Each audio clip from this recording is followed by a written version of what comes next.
Trade truce. The US could roll back some China tariffs as soon as this week to counter inflationary pressures. ECB warning shot. Christine Lagarde's task gets tougher as the Bundesbank raises doubts over her crisis-fighting plans.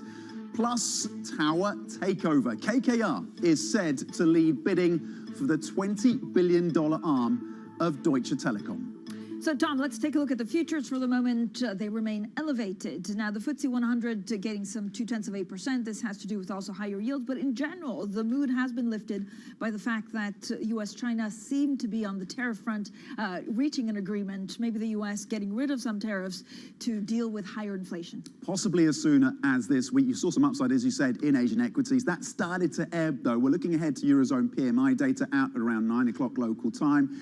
And from the Bank of England as well, a press conference with Andrew Bailey later this morning after the BOE publishes its financial stability report. You're seeing gains, talking of the BOE in the UK, of about 0.1%, 10 points so far on the FTSE 100, now 0.2%. We'll see how the other markets open as well as we weigh up, of course, continue to weigh up the recession risks versus inflation. You saw some modest gains across European equities yesterday, and as Francine was saying, yields up on US sovereign debt, but yields lower on European debt. And of course, you had those comments from the German Bundesbank around their concerns about the crisis-fighting tool that is being built out by those ECB officials. The CAC current gaining now 0.4%. Over in Spain, gains of 31 points or 0.4%. The UK and the FTSE 100 now up by 25 points. Slightly better picture over in Germany, 0.7% in terms of those gains. Let's switch it on, see how things are looking then as the US comes back, of course, from that Independence Day, July the 4th holiday yesterday. The futures pointing to gains of 0.5%. The US 2-year, this is where the action has been most expressed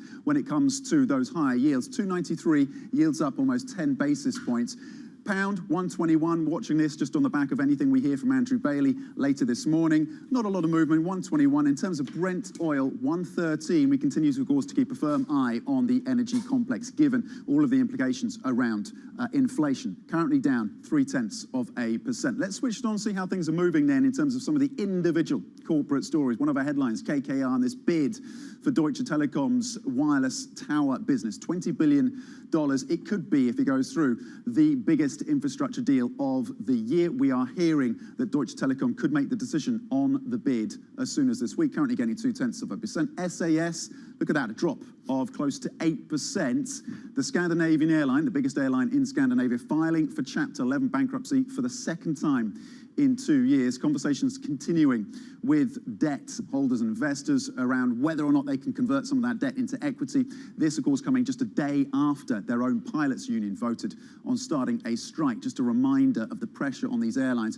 Vlora, you're going to see a big move in this stock when it starts to be reflected on the back of news that there is a bid, 1.2 billion, a 52% premium for this owner of kiosks in Switzerland. We'll keep an eye on this story because that's going to move. It's a relatively small company, but the move is going to be big. Just wait for that. Francine. Yeah, I have to say, Tom, I wake up talking about going on holiday and whether one should only bring carry-on. I feel like that's the conversation that everyone's having for the next 2 weeks, for the ones that are lucky enough, of course, to go on holiday.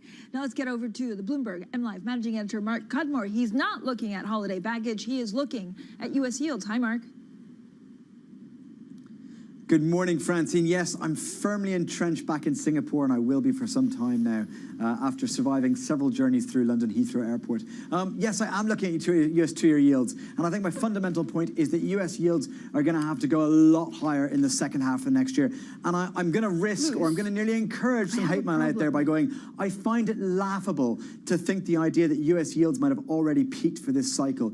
Yes, I know that policy acts the lag. Yes, I know a big growth slowdown is coming. Yes, I know it's supply side issues and therefore higher rates don't fix the supply side problems. But the fact is, this is a chart of US two-year yields to reflect what's priced in over the next couple of years, not just nominal yields, which we know are super low, so the benchmark rate. US two-year yields minus headline inflation. And as you can see, it's minus 6 percentage points. And this is going back over the last almost 50 years. You can see this is a really, really extraordinary environment where the policy priced in over the next couple of years is easier than any time seen in history before the start of this year. And as I said, policy acts with a lag, but we still need tight policy. Inflation doesn't come down just because of hopes and dreams and optimism. We talk about a growth slowdown, but there's not going to be a growth slowdown unless we get that tightening. So that's a bit of a circular one that doesn't quite hold up. And yes, I know that supply side issues aren't solved by higher rates, but the fact is the longer we have high headline inflation, then we get higher inflation expectations. That feeds through to wage demands and to services, and that's the stickier type of inflation that demands even higher rates. So if they don't go much higher in the next half, then they're going to have to go way, way higher in 2023. So ultimately, in the next second half of this year, US yields are going to go much higher. Bonds are going to get hurt. Stocks are going to get hurt. The first half was bad. Second half will also be bad, I'm afraid.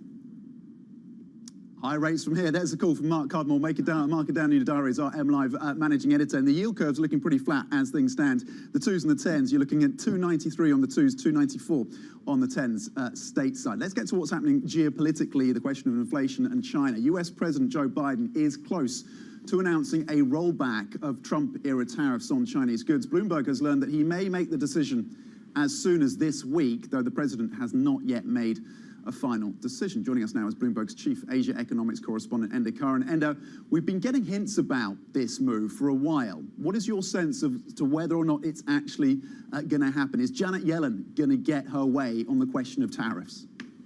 Well, there does seem to be some momentum behind this, Tom. Like you mentioned, our colleagues in Washington reporting that this is clearly high up the agenda now for the Biden administration. Of course, we had those talks this morning, in fact, between the US Treasury Secretary and her counterpart, China's Vice Premier. The readout from both sides covered grounds like China's worries over sanctions and treatment of Chinese companies. In the US, we're talking about the need for cooperation on areas such as supply chains. They also raised concerns over the spillover from Russia's invasion of Ukraine. So it does all point towards some kind of movement on tariffs. But then the question becomes, by how much will these tariffs be reduced? What kind of goods will they cover? Consumer goods or industrial goods? And of course, how soon will they come into effect? There was a view this morning, I can say, among a lot of economists that it's not necessarily going to be a game changer for inflation or indeed for Chinese exporters. And indeed, neither is this going to be a game changer for relations between both governments. So clearly, the fact that the call has been held today, the first time since October, is significant in itself. It does point towards incremental progress between both sides. But as I say, nobody's really calling this a game changer. Our Ender Curran there in Hong Kong. So let's get more on the markets with Yogi Diwan. He's Chief Executive Officer of Hasyam Asset Management. Yogi, great to have you on the program. Now, there does seem to be a little bit of a lift on this US-China news, but as Ender was saying, look, it's not really a game changer. So is it more symptomatic of the markets trying to latch on to good news? Yeah, absolutely. The market's desperate for good news at the moment. We've had such a tough H1. Markets are down 19%. Your traditional 60-40 portfolios are down 17%. You've got a lot of repositioning. You've got a lot of long cash positions now. Everybody's really unsure about what to do in the bond market with the rate hike expectations that are pretty much priced in. We are looking for good news. And of course, you've got earnings season about to kick off in a week's time. And earnings numbers haven't adjusted for the narrative of recession. So we're still looking at reasonably good numbers. I don't see any forecasts of negative GDP growth for 2 quarters in succession. So the narrative for recession in the US just isn't reflected in the numbers at the moment either. So everybody's just looking for some good news. Maybe it will come from earnings. Maybe it will come from China. Could earnings be the next catalyst? We've seen the compression around multiples, the downgrades that are expected. Some are calling for downgrades, expected downgrades when it comes to earnings. I know you're looking at the outlook as well from these companies. Could this be a catalyst to get back in and we get some clarity? Look, you've made a couple of good points there. Look, PE compression has gone from 21 down to 16. We're in line with the 10-year average for PE multiples, so we're at fair value. So everybody's now focused on earnings, and numbers at the moment look at earnings growth of around 9% for Q2. And if you go out to calendar year 2022, we're at around 10%. And if you go out to calendar year 2023, we're at 8%. Really, the narrative is not supportive of recession. Earnings look okay. Obviously, if you strip out energy, those numbers come down marginally. Yeah. But the reality of the situation is it's earnings that drive share price appreciation. It's price to earnings ratios. That's what investors need to focus on. And you don't, I mean, investors also worry that there's a recession, rightly so. You think we're actually going to, we were looking at some of the gas prices up 700%. I mean, this is not good news. And you think we'll avoid a recession? In the US, yes. In Europe, less so. Europe is more sensitive to commodity prices, particularly the narrative around gas prices. Germany and Italy are the ones that are going to be hit the hardest. France and Spain kind of avoid all of the energy price issues that we're actually seeing. And the saving grace for a country like Germany or Italy around gas prices is what's happening in China. Inventory levels in Germany are probably going to diminish by the end of this year. If China switches back to coal from gas, then you'll see an increased supply. That will be supportive of the commodity narrative and natural gas prices, which is what everybody seems to be focused on. Is this a US story? No, not at all. The US is fine with respect to what's going on with energy prices at the moment. So it seems to be consensus that we are indeed closer to a recession in Europe than we would be in the US. Right. How well positioned are European corporates? What does this recession look like? The feel of this recession, the depth, the length, and how do you position around that? Look, it's a soft landing. It's not a hard landing. It's not reflected in GDP numbers. I think the narrative is really going to be dictated by what happens with inflation prints and unemployment data as they come out. In the US, we are pricing in 7 rate hikes, which equates to interest rates at 3.3%. 7 rate hikes, but no recession, Yogi. Well, after 6 to 9 months, you're starting to see rate cuts being priced into the market. So think beyond 6 to 12 months and look at what's actually going on. Rates at 3.3%. It's not that bad in the way that everybody is reporting when you listen to the news. Europe is a different story. We've got 6 rate hikes priced in. We have got rate cuts priced in, but not until March next year. But that also tells you that we're going to see a slowdown in growth. We're unlikely to go into recession. However, it's not great news, and take it one data point at a time. Yeah. Yogi Dewan, doing the heavy lifting on trying to convince. I was on a panel with Jay Powell. We'll talk about that, Yogi. She has the insights. You do have the inside scoop. All right, we're going to get more, I'm very pleased to say, from Yogi Dewan, some of his calls as well. CEO of Hassium Asset Management after break. Staying with us. Coming up, Christine Lagarde, talking of the central bank, of course, the head of the ECB, her task getting tougher as the Bundesbank raises doubts over her crisis-fighting plans. We discuss the ECB next. This is Bloomberg.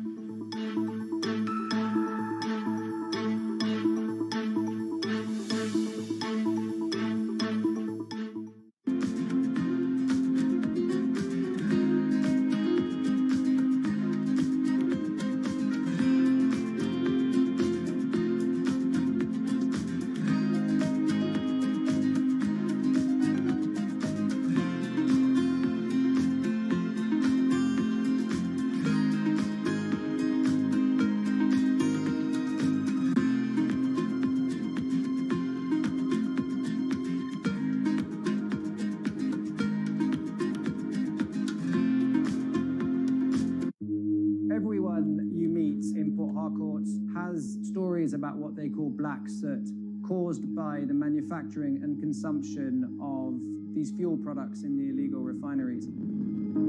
Oil theft, known as bunkering, and the refining of its spoils is worsening the damage from decades of fossil fuel exploitation, creating one of the world's most severe ecological disasters. Our sacred forests, our homes, have to give way to oil wells, and no one gets much benefit. Imagine a resident of Port Harcourt who inhales this soot every second in 24 hours, 7 days a week, 30 days in the month, and for years now, we are dying slowly but surely, and our lifespan is reducing every day.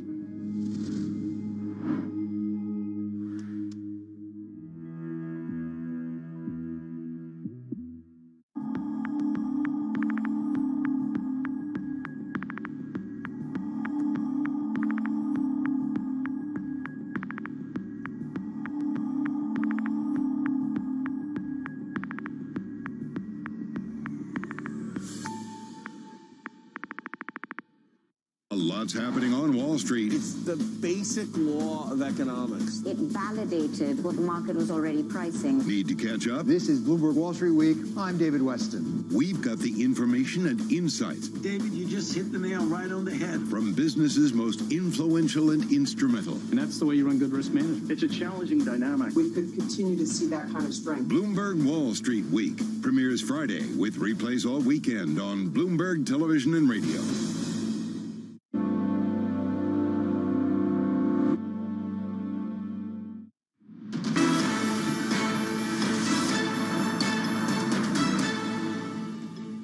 Welcome back to the Open, everyone. 13 minutes into the European trading day, and actually we're seeing a little bit of a lift to European stocks. Now, the narrative is that markets are really trying to latch on to any piece of good news. So the fact that there's a rapprochement, do you like that French word, rapprochement, between the US and China, it's giving a little bit of lift, but of course our Enda Kern, our expert on this, says it won't actually amount to that much. Now let's get straight to the Bloomberg Business Flash with Laura Wright. Hi, Laura. Hi, Francine. Scandinavian airline SAS filed for Chapter 11 to tackle its debt burden for a second time in 2 years. The airline's chairman says the move is the best way to reach its objectives. Scandinavia's largest airline has been in talks with its creditors to convert 20 billion Swedish krona, which translates as just shy of $2 billion of outstanding debt and hybrid notes into shares. The development comes a day after SAS Pilots Union announced they would start striking with immediate effect. Bloomberg has learned a group led by KKR is the front-runner for a stake in Deutsche Telekom's wireless tower unit. Sources say KKR's package is more attractive than rival Brookfield Asset Management's proposal. Deutsche Telekom is expected to make a decision this week. The unit may be valued at about $20 billion in any deal. Bloomberg's been told Airbus delivered around 55 jets in June, leaving it only 2/5 of the way toward its full-year goal. Our sources say Airbus has handed over fewer than 300 planes this year against a 12-month target of 720. Supply chain issues and raw material shortages are holding back deliveries even as it seeks to lift production. That's the Bloomberg Business Flash. Tom, Francine.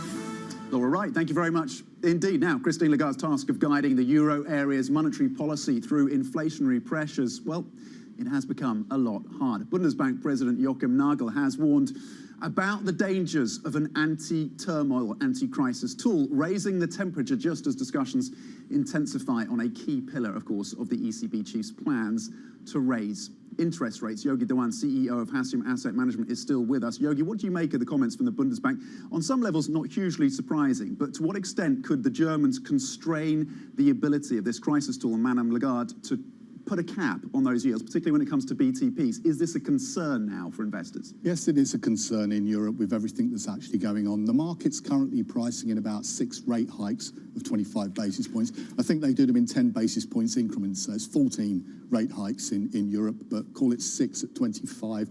Lagarde's talking about 25 at the next meeting, maybe 50 at the next meeting. If what the market is pricing is correct, you'll have interest rates up at 0.8% in Europe. It's really not going to have an impact on inflation in quite that meaningful a way. So you're bound to see some form of intervention that will make life very difficult in Europe. Joachim Nagel was really talking about this fragmentation tool, which is what, the parameters of how actually this gets deployed, if it's political, and, you have a tool, which we don't know about yet, but actually how do you define it? Yeah. And this is the hawks versus the doves, and also the hawks that don't want to give a free ride to periphery Europe. What does it mean for your appetite for periphery Europe? It makes it very difficult for us to get excited about Europe, bearing in mind where valuations are, bearing in mind where interest rate expectations are, bearing in mind unemployment. But of course, Europe is massively exposed to events in Russia and Ukraine, and it's a complete unknown, and it's having a massive impact on inflation and rate hike expectations, which will spill through into the consumer and earnings. So it's very hard to get excited about over-allocating to Europe, despite where valuations are. The exception, of course, is the UK. Talking of the UK, the pound down about 10% year to date. This is a question we've been asked to put to you, so let's put it. In terms of where you think sterling is going and the implications then for UK PLC, is this good news for UK PLC or bad news because of the inflation implications? Okay, so sterling is at 121 or thereabouts. It is about 15 to 16% undervalued on a PPP basis versus the dollar. The dollar looks like it will remain strong for a period of time. Is this bad news for the UK? Look, 60% of revenues for the FTSE 100 come from the US. So a weak sterling versus the dollar is good news for the FTSE 100, which is why it's down only 1% year to date. You look at the FTSE 250, totally different narrative. In line with Europe, it's domestic exposure. The UK is in a bit of a mess economically and politically with everything that's been going on post-Brexit, irrespective of what's going on in the US and the war. And of course, the UK is very sensitive to energy prices as well. But can they, kind of go to the right or to the left, whatever, to try and gain a bit more exports because of this pound weakness? I think they're just going with the flow. UK corporate is going with the flow. They're quite happy to see sterling at weak levels. It benefits their revenue number. It's supportive of the markets. Yeah. But remember, the UK valuations, forward PEs are 9.8. We're coming up from a very beaten up level. We've got all the political issues around Boris and some of the crazy things that he's been up to. We've got uncertainty around Brexit. We've got energy price concerns. And we've got inflation that looks like it will peak at around 11%. There are no rate cuts priced into the UK market in the way that they are in Europe 12 months down the road and the US 6 to 9 months down the road. Yogi, there's a tantalising line in your notes to us, which is tech could look attractive. You're looking to get back into tech at some point, just going from valuations to what's happening in that sector. Just expound on that for us. Look, what would you need to see to get further exposure, to put money to play in technology? You would like to see some stability in global equity markets. At the moment, you're seeing flows into global equity markets still, despite the narrative in the media and what we're seeing. Tech valuations have come down massively. I even read somewhere recently that is tech the new value sector. Those are some of the adjustments that we're seeing. Tech is about growth. We believe that the growth narrative 12 to 18 months out, and remember, we're long-term investors, we're not short-term traders, is actually attractive. So there will be some really good entry points for some of the large-cap tech names that we're looking to get exposure to. We just want to see some stability in earnings. Yogi, thanks so much. Yogi Diwan, their Chief Executive Officer, Hassium Asset Management, joining us this morning. Now, coming up, KKR leads bidding for Deutsche Telekom's $20 billion tower arm as a flow of money into infrastructure continues. So we'll have a full roundup of that story next. This is Bloomberg.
Front Row, exclusive interviews with the most influential figures in finance. Lloyd Blankfein. Deflation is a terrible thing. Inflation you could tolerate. Kathy Wood. Tesla will be in the pole position to dominate. Jeremy Grantham. We've had a very, very abnormal honeymoon Goldilocks period. First available on the Bloomberg Terminal, then on Bloomberg Television and Bloomberg.com. Front Row, the best seats in the house for business's greatest minds.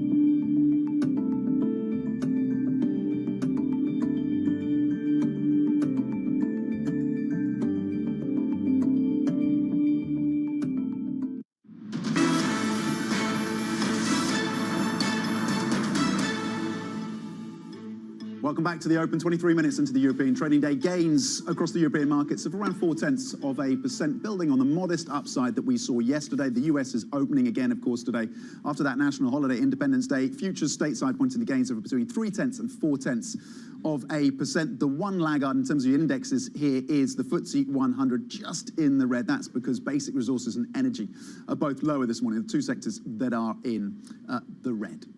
Now, a consortium led by investment firm KKR is emerging as a front-runner to buy a stake in Deutsche Telekom's wireless tower portfolio. A deal could value the unit at $20 billion. So for more on this story, let's talk to Bloomberg's Benny Kamel in Berlin, who, of course, covers all the business stories for us. So, Benny, tell us about this proposal from KKR and how likely is it to get over the line? It looks increasingly likely that KKR and the group that it leads will make it through the gate on this particular deal. There is still some competition out there. Brookfield Asset Management and Cellnex, which is a tower operator or a tower specialist, they're still in the running, but it looks increasingly likely. That's according to a nice scoop from my colleagues on the M&A desk yesterday. The deal we're looking at is about $20 billion. We're talking about 58,000 thereabouts towers that are up for grabs here in Germany. This would be one of the biggest infrastructure deals in the country and in the region, certainly this year. And it's become increasingly important for private equity companies like KKR to buy into infrastructure. It offers a steady stream of revenue. It might seem like a slightly dull business, but this is exactly what these companies like. It's reliable, it's steady, it has infrastructure, and that's why these are quite hot assets at the moment. So, Benny, more broadly, why are telecom companies putting these assets then up for sale, given what you've just said? What is the broader trend that's going on here? Well, the big issue with telecom companies across the region is that they have a lot of debt from past years, past decades, really. There was a lot of M&A frenzy over the last 2-3 decades, but that has really subsided. And instead, these companies are now looking at how do we pour money into our own infrastructure that we need to build up, particularly into our networks, the 5G, 6G networks down the road, and they need a lot of money for that. So these assets they've been built, they're out there, and they're now looking at monetizing them. And we've seen that across the board. We've seen Telefonica in Spain, Telecom Italia. Vodafone actually spun off a business called Vantage Towers into a dedicated tower asset. It's now listed in Frankfurt. That's really happening across the industry as a way to raise money. And Deutsche Telekom sort of one of the last, but also one of the biggest to do this. Okay, Bloomberg's Benedict Hummel on this potential deal then, KKR, a $20 billion deal in the offering then for Deutsche Telekom's wireless towers business. Thank you very much indeed. Coming up in the race to go green, batteries are big business. Up next, we speak to Peter Carlson, CEO of Northvolt, which has just raised money at a valuation of $12 billion. Your markets at 8:26 this Tuesday morning. Gains of 0.4% here across the European benchmark. Future stateside pointed to gains of 0.3% on the S&P E-minis. You have sectors in the red led by the likes of energy and basic resources, but at the top of the pile when it comes to the gains that we're seeing, real estate, travel and retail. Plenty more coming up. This is Bloomberg.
know that it's highly transmissible. We know that 2 doses of vaccines, Pfizer vaccine specifically, neutralize the virus, but not as efficiently, because various studies showing that reduction up to 40-fold, meaning that a third dose is a must. for it to successfully neutralize the variant. What we don't know is still that what are the effects of mix and matching between vaccines, and what are the capabilities of antibodies produced from this mix and matching in neutralizing Omicron. Because as we know, many parts of the world use different types of vaccines. And that would be a great data to look at. It will be also great to look at, because majority of the studies done uses a small sample number, and most of the time when you translate it to real world, the data changes. So it will be really good to look at large-scale data of the ability of antibodies from vaccines to neutralize this variant. Grateful here today that the virus, Omicron variant, still uses ACE2 receptor as its main entry. It means that all of the vaccines which are designed with spike in mind still works. Imagine if it uses a different receptor other than ACE2. None of the vaccines would work today. So I think that is the best news that we got from all these studies which came recently, the past couple of days. In crypto, you have a world of young people that want their own financial system and their own culture. And it is very powerful, and I'm a big believer in it. It's really a reminder, isn't it, just how sensitive the markets are to any commentary about trade. We did see some pressure on the yuan, we did see some pressure on the futures. That is now being reversed.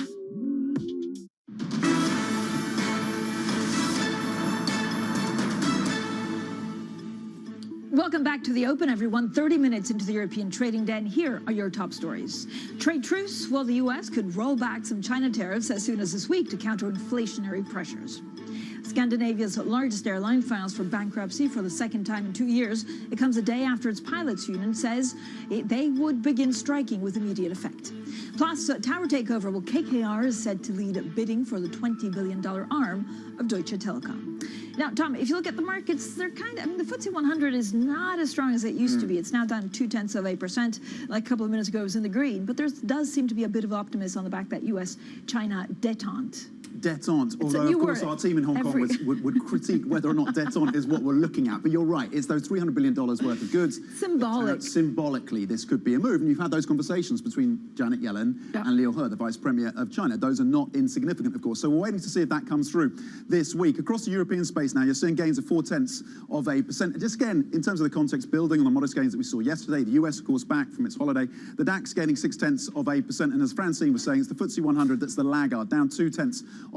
Basic resources and energy a factor there in terms of what's happening across the FTSE 100. There's a couple of individual stories that are really fascinating today that we want to bring to your attention. Uniper, of course, this is the company in Germany, the utility company that is central, of course, to that country's ability to sustain itself in terms of this energy crisis it's facing. We know this story has been rumbling. We got some details out towards the end of the day yesterday around a potential German bailout, government bailout of around 9 billion euros. And you're seeing the response to that then from investors, gains of almost 9% for Uniper. This is a story we keep across because, of course, its centrality around the importance of gas imports into Germany, the Eurozone as well, in focus as Russia threatens to cut further back. In terms of SAS then, a drop there of almost 4% on the back of the news that it has filed for Chapter 11 bankruptcy. That's the second time in 2 years. They do say, executives, that it's going to allow it to have the legal tools to work through this transition. But of course, it comes just a day after their own pilots decided that they were going on strike. Just a reminder, again, of the squeeze on these airlines across the travel chaos that we're seeing post-pandemic. Valora, this company, up almost 50%. This is on the back of an announcement that there's a likely deal worth about 1.2 billion, the premium of about 52%, almost reflected in the upside that we're seeing. This is a Swiss company. It's the owner of kiosks, and it looks like it's going to be taken over for about 1.2 billion. Again, a big premium, and that's reflected almost entirely in the stock price moves today. Francine? Yeah, it's an impressive gain, 49% higher. Now, Swedish battery maker Northvolt has defied the market gloom surrounding startups by securing new funds at last year's valuation of $12 billion. Now, the new funds arrive as other high-profile private companies in Sweden, such as Klarna Bank, have seen their valuations plummet amid a cooler climate for capital raising. Well, joining us now is Peter Carlson. He's the Chief Executive Officer of Northvolt. Peter, thank you for joining us. Your company is doing some things that really are piquing the interest of the markets. How much do you want to grow Northvolt in the next 3 years? Well, Well, in the next 3 years, it's pretty much all about our scaling up in our big first gigafactory up in northern Sweden in Skellefteå. But with lead times of new factories, we're establishing management teams that will drive establishment of additional facilities. For example, the joint venture factory with Volvo Cars in Gothenburg that we aim to be start production in 2025. Peter, what is demand looking like? You've got some important customers like BMW, VW, just to name a few. What is the demand picture looking like, and do you have the capacity to meet that at this point? I mean, the market is incredibly strong. While we see all these challenges around us, I think the transition, the green energy transition, is continue with full force, and that means demand for electric vehicles and forecasts from our customers is continuously going up. So the demand is not our biggest challenge. It is more around finding the right competence, being able to scale ourselves and provide what the market wants. I mean, if you go into a car dealer today and ask for an electric vehicle, you will very likely be seeing a 1 year waiting time. What's your biggest challenge right now, Peter, apart from maybe access to components and that waiting time? Do you worry about how these batteries will be recycled? Do you worry about a piece of technology that you need to go to the next level? Our biggest challenge short term is just to keep focus on executing and getting products out and show our customers that we can deliver on time. And here the focus is very much in our factory in which we call Northvolt 1 up in Skellefteå, where we are starting to deliver to customers, and now it's all about putting line by line up and running and getting the yields where they're supposed to be. Talk to us about inflation and supply chains and where the constrictions, the restrictions are most acute, Peter. How are you feeling the impact of these higher commodity prices? It is of course concerning to see this pretty high fluctuation in raw materials, and it makes you can feel that it makes all different stakeholders and customers concerned, and I think we will see more and more strategic alliances between OEMs, battery makers, and mining companies in order to safeguard long-term supply agreements to make sure that stability prevails. Peter, when do you IPO? Well, certainly not now, but eventually we said that we will need a public market to continue raising funds. But for now, with this additional funding, we have a good leeway. We have the ability to go execute on our plan, and then we'll see. What else would you like to see from governments and regulators at this point to help build out this EV ecosystem that we're starting to see now in Europe? I think it is important to continue seeing consistency in driving regulations, executing on the support, not at least the support around bringing additional competence, educations, etc., so that we can transition workforces to support this massive changeover. And I'm very, very positive. There is a big focus on doing it, but it's also a massive transition. A massive transition that could go wrong, Peter, or do you only see opportunities? I think this is one of the biggest opportunities in our lifetime, but it's also one of the biggest challenges, fighting the climate changes. Peter, just briefly before we let you go, priority markets beyond Europe, where are you looking? Well, a number of our key customers that we have in Europe is also transition their product platforms into other parts of the world, and there is a lot of activities in the US right now. There is a very, very active transformation agenda that is going on. And so we are keeping a tight focus on the US and is really looking at the opportunities also that might come over there. Okay, interesting stuff. Peter Carlson, thank you for joining us. CEO of Northvolt recently raised 1.1 billion in capital raising. The chairman recently said they're looking to IPO in the next 2 years. The US clearly a priority market, as Peter was saying. Thank you for those insights. Right, let's get the Bloomberg First Word News now with Laura Wright. Laura. Thanks, Tom. President Biden may announce as soon as this week a rollback of some US tariffs on Chinese consumer goods, but a new inquiry into industrial subsidies could lead to more duties in strategic areas, including technology. Our sources say Biden has not yet made a final decision and the timing could slip. A move would mark his first major policy step on trade ties between the world's two biggest economic powers. Ukraine says it needs $60 to $65 billion this year to meet its funding requirements. The amount excludes defense spending and is part of a larger blueprint for reconstruction, which is estimated to exceed $750 billion. The recovery plan unveiled on Monday includes 3 stages extending over the next decade, starting with rebuilding critical infrastructure this year. In an exclusive interview with Bloomberg, the OECD Secretary General Matthias Cormann said Russia should contribute to Ukraine's reconstruction. Russia should absolutely contribute, and I think that there is a broad consensus that, given, the circumstances of this war of aggression and what has caused, this devastation, of course, there ought to be, as part of the overall financing effort, but also that there ought to be also reparation from Russia, in the appropriate way.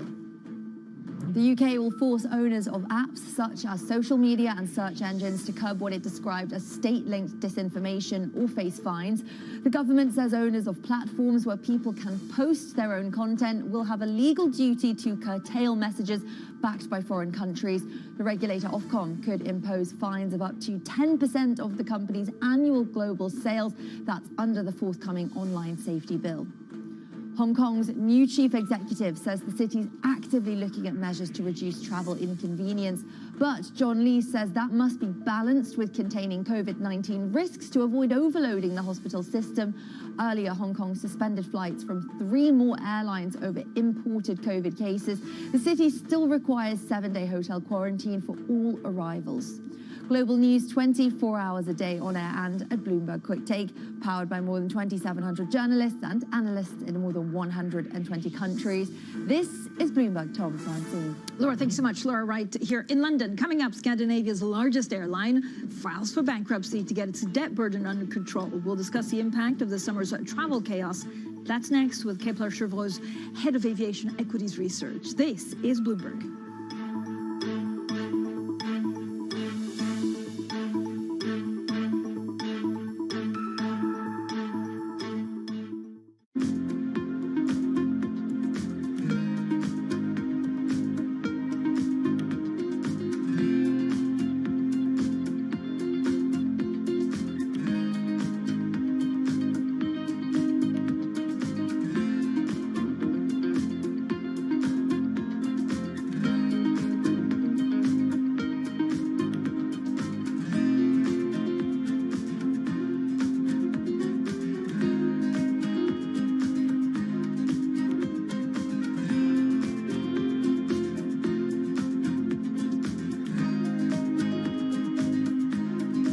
Companies now, they're getting hundreds, maybe even thousands of applications. So software has come in to automate the process.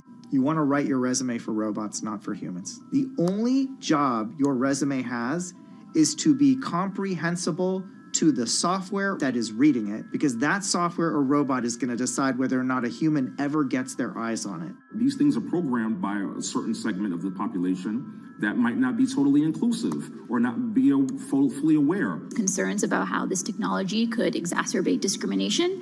For the FTC, I think foremost, the FTC needs to be making sure that we're fully understanding this technology. We don't trust companies to self-regulate when it comes to pollution. We don't trust them to self-regulate when it comes to workplace comp. Why on earth would we trust them to self-regulate AI?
Welcome back to the Open. With 45 minutes, a little under 45 minutes into the European trading day. You're seeing gains of 0.4% across European equities. Futures stateside also pointing up by between 0.3 and 0.5%. You've got a lot of flatness in the yield curve when it comes to the US 2s, 5s and 10s. If you strip out the 30s, you're essentially between 292 and 293 across 2s, 5s and 10s. Yields are up. On your sectors, leading real estate, technology, both up by more than 1%, but also travel up 0.9%. Francine. Now, crowds, cancellations, higher travel fares, that's what we've seen recently across the US and Europe. The 4th of July holiday was just the latest crunch point for a number of airlines which are tackling staff shortages. Airports and airlines across Europe are planning deep cuts to their schedules, and many are also facing strikes over wages. One of the latest casualties is the airline sector is Scandinavia's largest airline, SAS, which has filed for bankruptcy to cut its debt load. Joining us now is Roxandra Haradau-Dozer, head of Airlines and Airports Equities Research at Kepler Cheuvreux. Roxandra, thank you for joining us this morning. I know you don't want to talk about individual names, but in terms of what we're seeing when it comes to bankruptcy, Chapter 11 for SAS, is this a one and done, or are there more in the pipeline? Are more companies, more airlines likely to file for bankruptcy as they try to weigh up their debt obligations in this very tortuous moment for the airline sector? Well, there were a lot of European airlines having financial difficulties already before the crisis, before the COVID crisis. Over the last 2 years, the problems have for sure increased for some of the airlines. Before the crisis, years before the crisis, the sector has expected more consolidation in the sector. It's likely, in my view, that over the next years, we will continue to see consolidation in the sector. Roxandra, so I'm leaving, okay, for a holiday, and all I think about is, like, should I get travel or not? When is this summer of misery going to get better? Are airlines getting the right staff? Are airports staffing up so that we get to the more normal situation? Yeah. Well, we expect the current disruptions to run into 2023. First, we have to remember that this was not a smoothly running sector already before the crisis. In 2019, for example, a lot of air traffic control disruptions. Lufthansa had in 2019 450 million disruption costs, and the other airlines were significantly impacted as well. The current problems are caused both by demand and capacities. On the demand side, traffic beginning of the year was very weak. In April, during the Easter holidays, it was still below expectations. And the ramp up in terms of traffic was has been significant starting with May, and has surprised many market participants. Over the last weeks, we have seen several airports increasing their traffic outlooks for this year. So demand at this point is stronger than many market participants have expected. On the other hand, there are a lot of problems with the capacities. First of all, staff shortage at many levels, particularly in the ground handling, at security checks at the airports. Strikes, airplanes are grounded because of a shortage of spare capacities, given general supply chain disruptions. significant air traffic control problems, IT problems, and so on. And Roxandra, on the question of staff shortages, just one data point that jumped out to me this morning. Heathrow is short of 12,000 staff. So the airports, the airlines, they're going to have to pay more, aren't they? What does that mean in terms of the ability for these airlines to absorb that cost or indeed pass them on in terms of higher fares?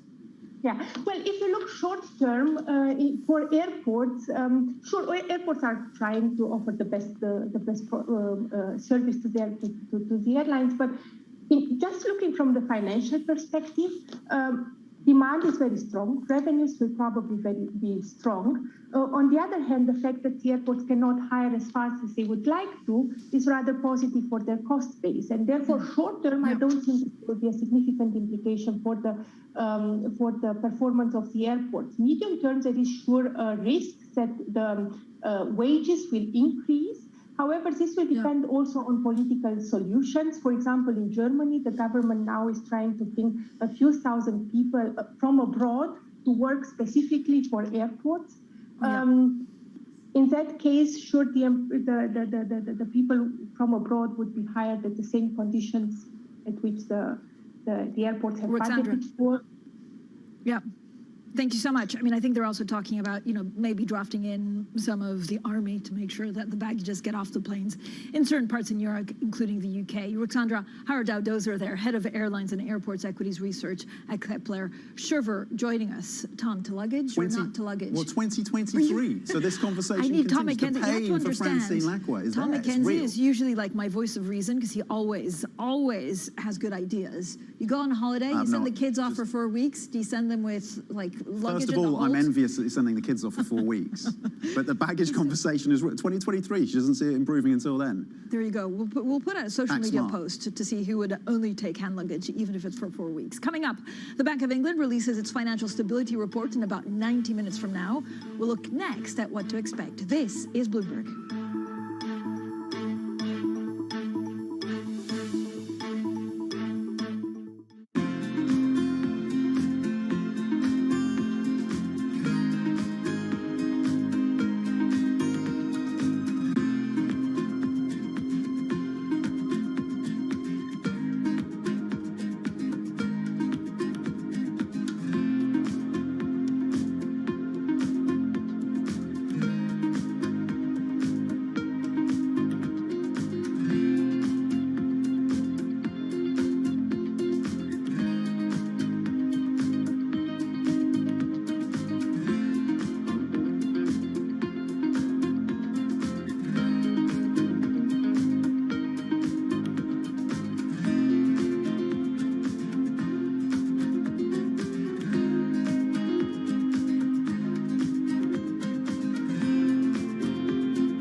Energy prices and a short supply of key chemicals that produce synthetic fertilisers are sending pig, cow and horse manure prices soaring. Even human waste is in demand as farmers hunt for alternatives.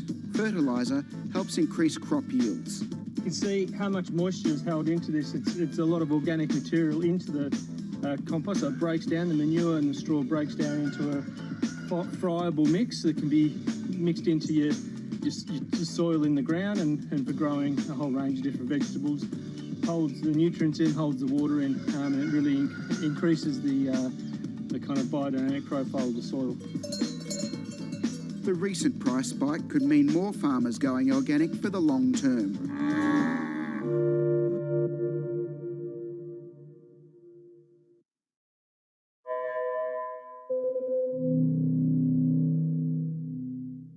Mercedes-Benz is on a path towards CO2 neutral mobility. So we have flicked the switch there, and really we're going to step by step electrify everything. And what does that mean? Combustion engines get electrified.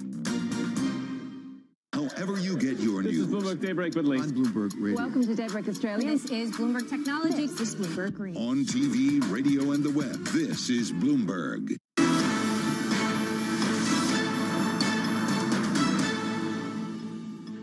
Welcome back to the Open, everyone. We are 53 minutes into the European trading day. We started the day higher. Now we're a little bit more subdued. The DAX still gaining 0.4%. There is a bit of optimism, although our team over in Hong Kong say, look, be careful, US, China. It's good news, or at least it's encouraging that they're talking about tariffs, but concretely it won't have that much of an impact.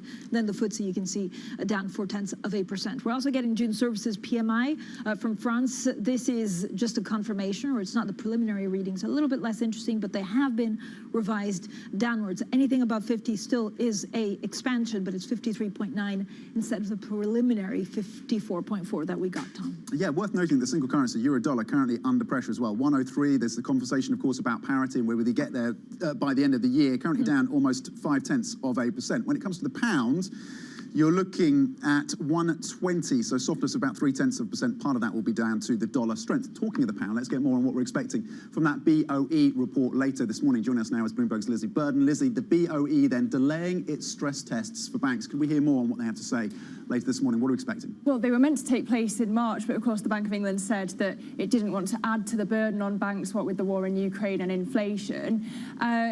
Interestingly, I think the sense I'm getting from the Bank of England is that if it were to delay again, it would be less because it wants to cut the lenders some slack and more because it's not so worried about the bank's resilience.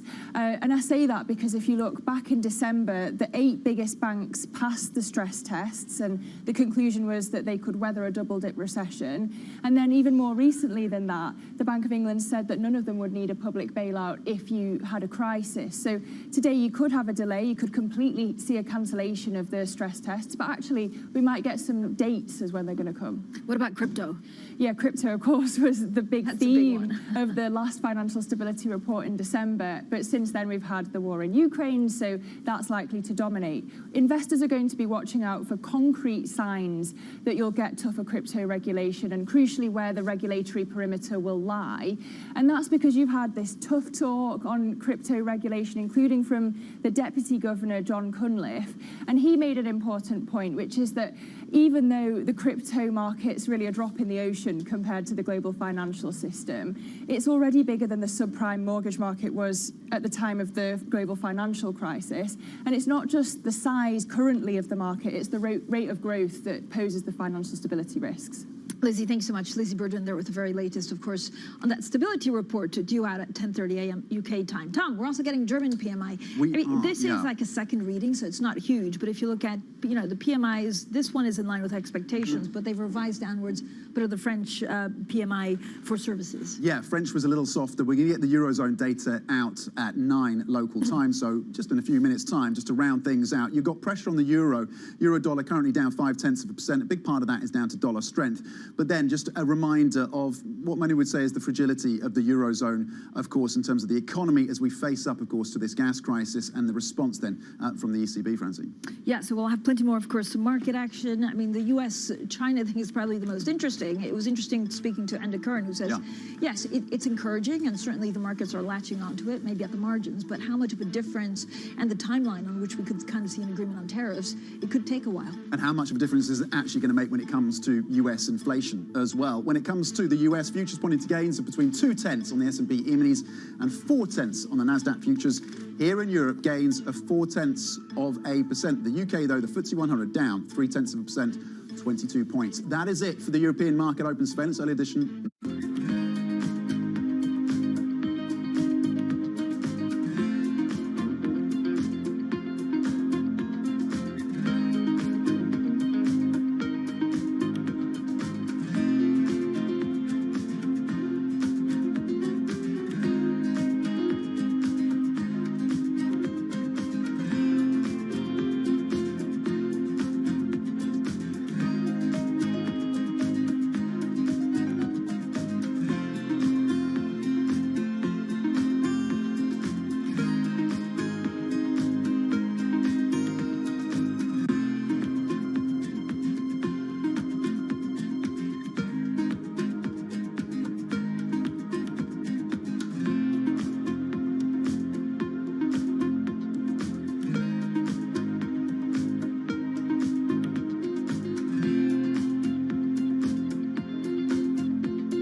of Jamnagar is a money-making machine for Asia's richest man, Mukesh Ambani.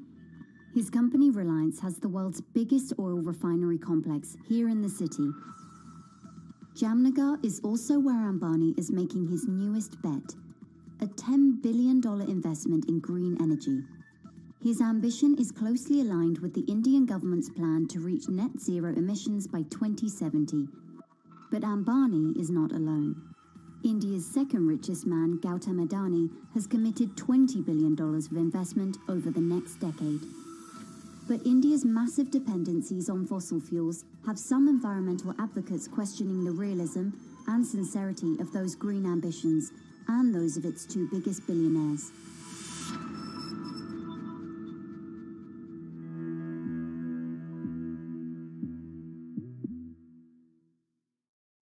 Bloomberg has enhanced search on the terminal to deliver what you need when you need it. Now, you can simply type phrases in everyday English in the command line. Compare financials. Find people. Analyze markets. You can enter phrases or ask questions. What do you want to know today? Ask a question or visit SearchGo to find answers now.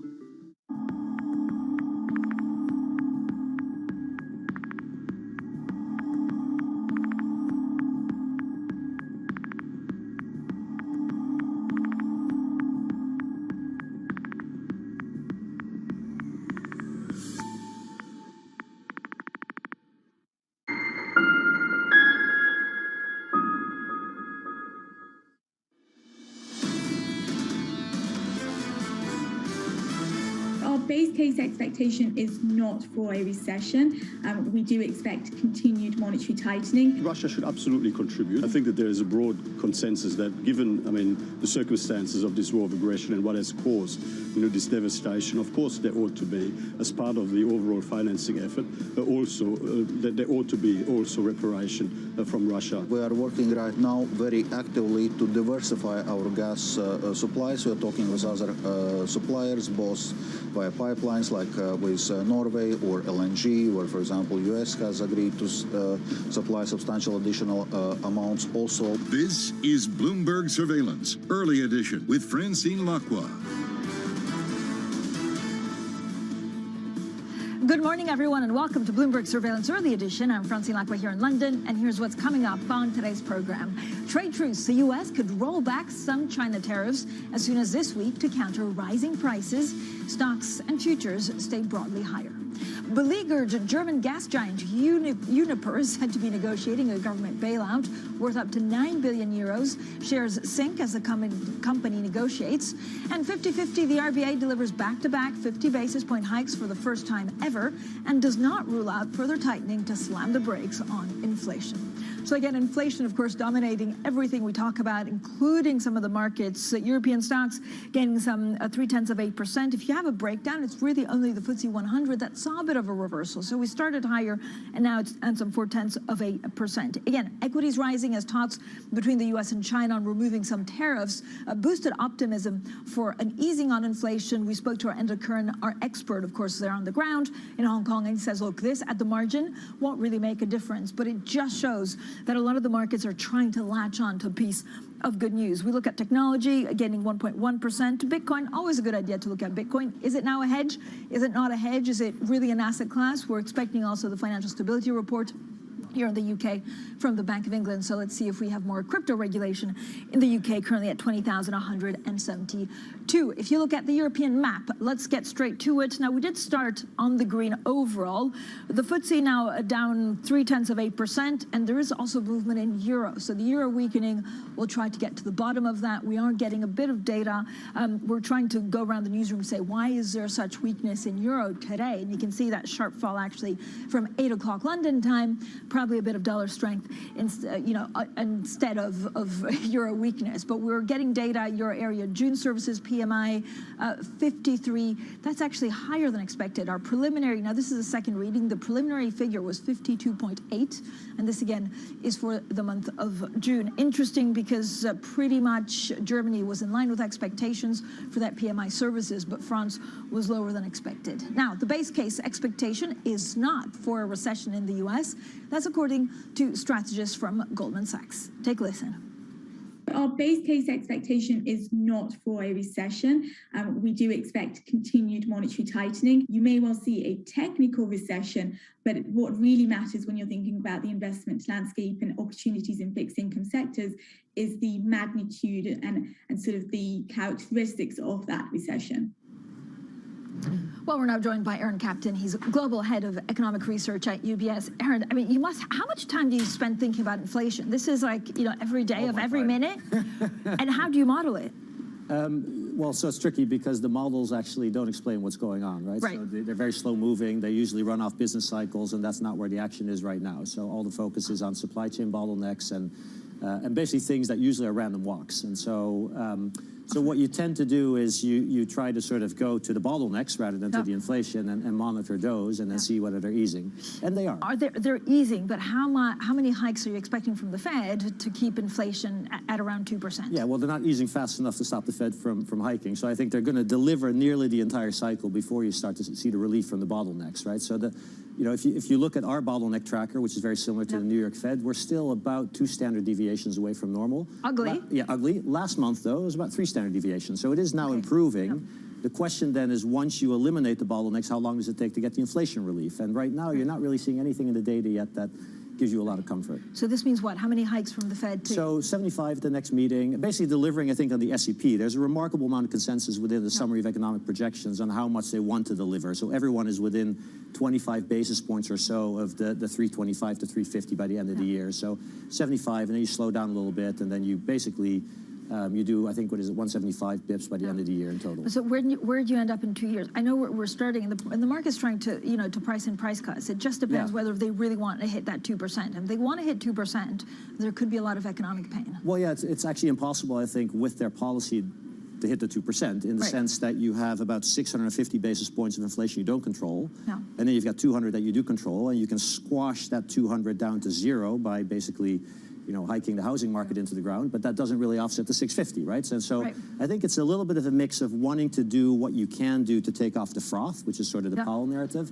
and then hoping that the supply bottlenecks take care of the rest. Hoping. I mean, that really makes me so nervous. But it is part of, central bank policy is not an exact science, and so dealing with a lot of these economic twists and turns is also not. So I had a panel last week with Jay Powell, Christine Lagarde, and Andrew Bailey, and in it, Jay Powell said, look, the clock is ticking. Do you think that a lot of these central banks, and I know they're all different, need to start dealing with inflation more aggressively now just to make sure that there's not a wage spiral? So I don't think they're all that I think they move as a herd, right? And I think we've sort of seen that. So they've all gone collectively from thinking, we're going to hike just to neutral, and then miraculously inflation comes down, and we have a soft landing. Miraculously, I love that, Aaron. So now, and RBNZ was the first one, but now they're collectively deciding, okay, we actually need to do a bit more. So we're going past neutral, we're going to become contractionary, and then let's see what happens. So I think there is a little bit of a moment of panic here. You saw it with Powell at the press conference about the Michigan survey, that it's running too high for too long, and now you're starting to see the wage demands come through, and so it's just very uncomfortable, I think, for them to not be aggressive. And so at this stage, I think it's easy to be aggressive, right? You're early in the cycle. Once you get later in the cycle, it gets tricky because you're now seeing the housing market slowing, you're seeing other data slowing, and so the recession models are now starting to sort of signal some caution. And so that's why the market is now pricing those cuts in mid-next year. So if you look at the ECB, I mean, is there any way that actually inflation expectations do not get de-anchored? So what's interesting is actually if you look at the hard data, it looks like the U.S. is inflecting before Europe, which is very counterintuitive because you think the Russia-Ukraine war, you have a collapse in consumer confidence. It feels like Europe should be closer to a recession than the U.S., but actually the data is slowing more rapidly in the U.S. than Europe. So. That's the first thing. Now, what you But we're in different cycles, right? So we started slightly different cycles, but we're hit by common shock. So it's somewhat surprising. But the other thing you see happening in Europe is now the wage pressure starting to come through, right? We saw the EJ Metal demands, about 8% is what they want. that has much more sticking power in Europe than in the US, right? So in the US, we've had very hot wage inflation, which is now actually moderating, which is very counterintuitive because the labor market's still super tight. Whereas in Europe, what you're seeing is wage growth accelerating. And so that, at the margin, I think is going to make it difficult for inflation expectations to come down. What's happening with euro? I mean, I don't want to ask you today because I know it's a little bit, but does euro just weaken from now? Are we going to see parity? So, you know, what's interesting, we've basically, if you look at the dollar, we've had the biggest 3-month move. There's only 2 instances the last 20 years where the dollar has moved more than basically 3 standard deviations, which is the move we just had. So you've had a very big move, but with not a lot of trending in the dollar, right? So it feels a little bit toppish here. And so the question is, what is your news pipeline and what is priced? And so now historically, in a weak growth environment, the dollar does do well. People basically, they stick close to home. And, but I think we've been in a long dollar environment for so long that trade sort of already happened. And so now I think it's about the news pipeline. And so it's basically what is the risk of gas disruption versus, you know, what is the relative pace of central bank tightening? Who starts to sort of pause first? And so our bias is that euro dollar actually starts to sort of go higher now, but you're in a choppy, I think, summer period where, you know, none of the big macro debates are going to get resolved. Aaron, when you look at the UK, I don't know what to do with the UK, actually. Are we definitely going to see a stagflation environment? At the same time, how much help are they getting from this weaker sterling? So we're all sort of in the same boat in the sense that you're going from historically high growth rates because of the pandemic recovery to something that is much more normal. And so that feels like a recession. And so I think the reason it feels a little bit magnified in the UK is partly because there is even less labor market slack, right? And so ultimately your growth rate is going to settle around, you know, how fast does employment grow and how fast does productivity grow? Now, UK has had terrible productivity growth in the past and now has very low employment growth because we have labor shortage issues. And so I think and we opened up a bit earlier. So that slowdown to that new lower equilibrium is just happening here, I think, first, which is why we're starting to generate some negative monthly GDP prints. Now, it's not clear that's a recession, right? Because this is just the adjustment. It could be, but ultimately, I think the way I think about it is it's levels versus changes. So the changes look terrible. The levels are okay, right? If we do not generate unemployment in this country, it's very difficult to sort of see how we'd have a recession. Aaron, thanks so much. Aaron Captain, they're Global Head of Economic Research at UBS. We went around the world in 7 minutes on inflation. Coming up, we'll be joined by AI pioneer Kai-Fu Lee to discuss his venture capital portfolio and deep tech investment opportunities. We also cross over to Lugano, Switzerland, where there's a Ukraine recovery conference. Our Maria Tadeo is on the ground, so we'll, of course, have plenty more from Lugano. NATO's there. We heard there we saw briefly Secretary General, so we'll have plenty more throughout the day in Lugano. This is Bloomberg.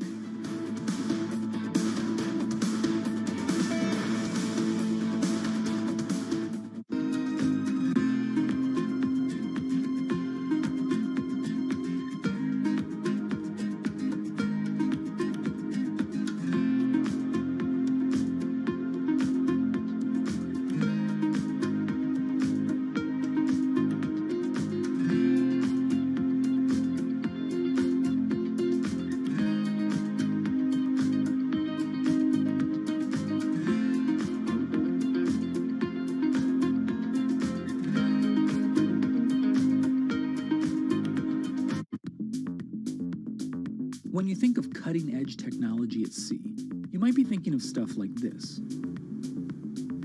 But there's an incoming revolution on the high seas that isn't quite as sexy, but could be significantly more impactful.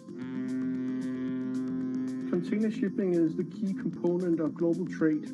About 80 or 90% of all the world's goods are transported at sea at some point.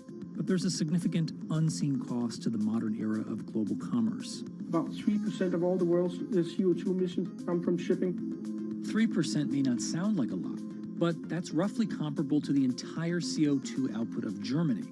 Since reducing trade isn't a likely option, what about a technological improvement to help reduce the emissions from these well-stocked maritime behemoths?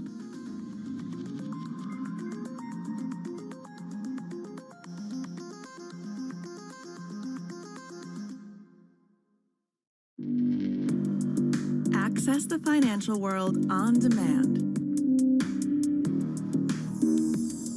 Hear from leading economists, policymakers, and industry experts via live and on-demand webinars, only from Bloomberg. Start exploring to see what's moving the markets. Bloomberg.com webinars.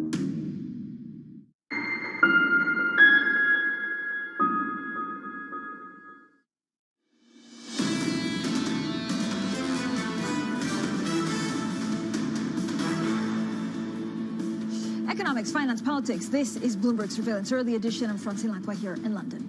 Now, Kai-Fu Lee, the celebrated AI pioneer, is a China expert and, of course, venture capitalist. Following a string of executive positions at Google, Apple, and Microsoft, Lee went on to found his own company, Sinovation Ventures. Now, it's a VC firm focused on developing the next generation of Chinese high-growth tech companies, and his best-selling books, AI Superpowers and AI 2041, predict how AI will transform the economic and social order. Well, Kai-Fu Lee joins us now. Kai-Fu, first of all, thank you so much, because I know you give us a lot of time, and I always enjoy our conversations. How is AI going to transform actually the way we read data and we look at the economy, given the fact that actually over the last 2 years, we had no idea what's going on? Economists got this wrong.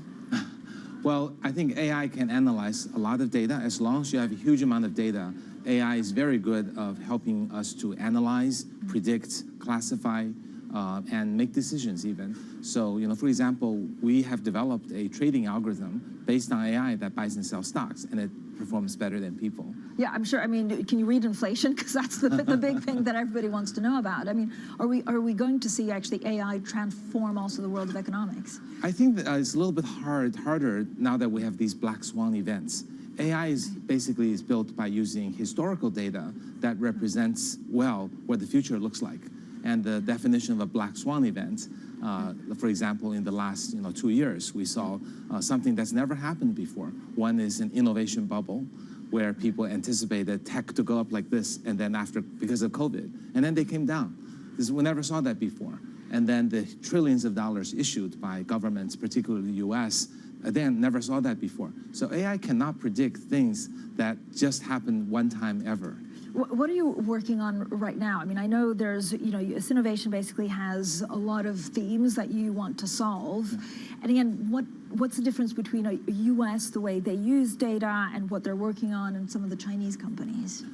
I think the two countries tend to work on what they do best. I think American companies are best at building enterprise software and doing AI on top of that. I think a lot of companies like C3 AI, Palantir are going in that direction. In China, a lot of our investments are with China's strength, that is manufacturing.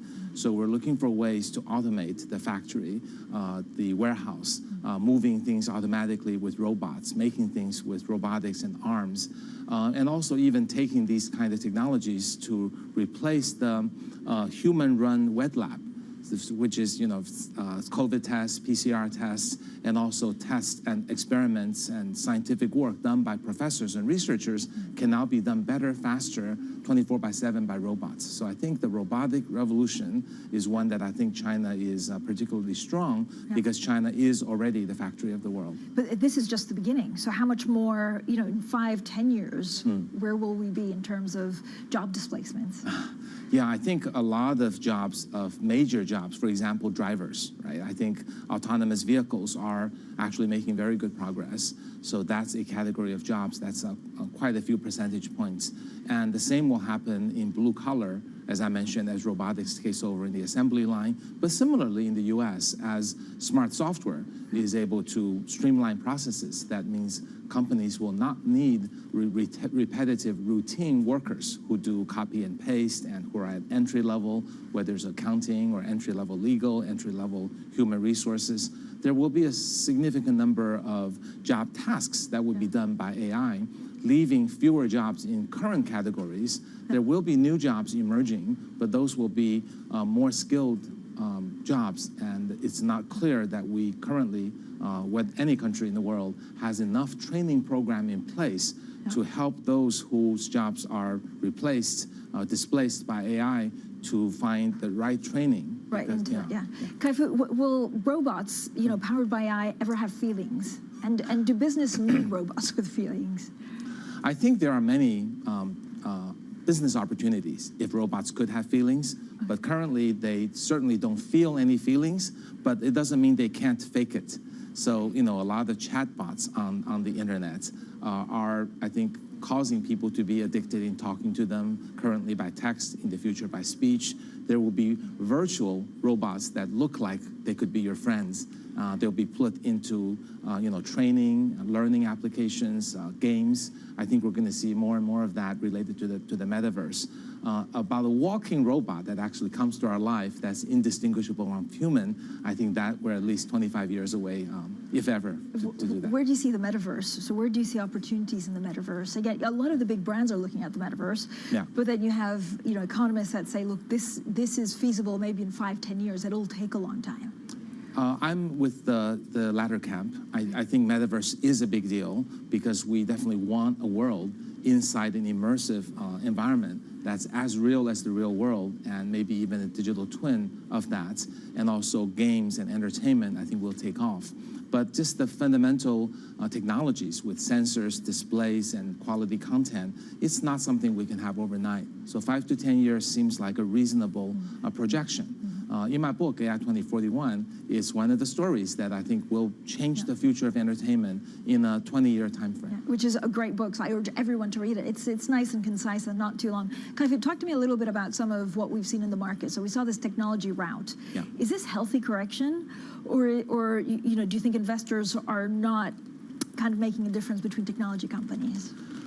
I think the correction is a result of a number of technology companies, primarily American ones, but also Chinese and others, that people made a too optimistic a projection because of the onset of COVID caused us to move to technology such as remote work and things like that. But then now that COVID is more or less over, at least from a work standpoint, the growth rates have gone back to the old levels. And that was disappointing to people because they expected a shoot up, but now it's coming down. So I think it is a one-time correction that I think technology is still at the center. I think it's not growing as fast as some people had hoped, but I'm not sure it's over because there's... What's a piece of technology you're most excited about? I'm extremely excited about AI, robotics, but also life sciences. I think synthetic biology, gives us the ability to create and edit life. And I think medical discoveries, drug discoveries using AI is very exciting. And I also think new energy. We have not only green energy to look forward to, but much lower cost energy using hydrogen and other solutions. Kai-Fu, as always, thank you so much for coming on. Kai-Fu Lee there, of course, the chairman and CEO of Sinovation Ventures and really one of the fathers of AI, who understands it most than anyone, certainly, that we speak to. Now, this is a picture for markets. U.S. futures taking a downturn. They've just turned negative, falling some 0.1%. Nothing huge, but something to keep an eye on. We also saw similar moves on European stocks. Now, coming up, we'll have plenty more on inflation. Also, German gas giant Uniper in talks with Germany on a possible €9 billion bailout package. More on that next. This is Bloomberg.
The Delhi airport, and behind me you can see SpiceJet 737 MAX aircraft.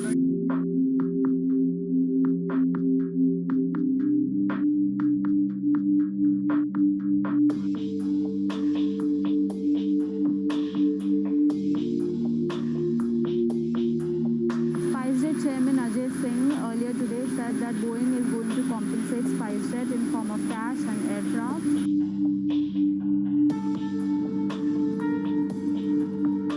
Celebration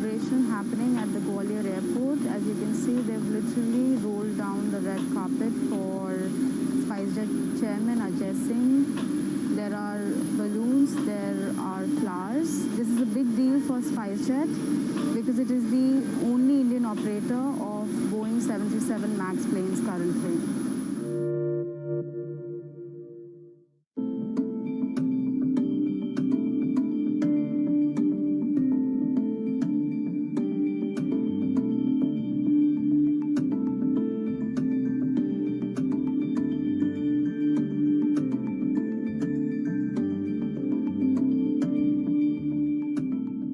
BSO Now is your online home for weekly Boston Symphony Orchestra and Boston Pops performances. See new concerts that go behind the scenes, plus acclaimed archival concerts. Visit bso.org/now, where the music plays on. BSO season sponsor, Bank of America.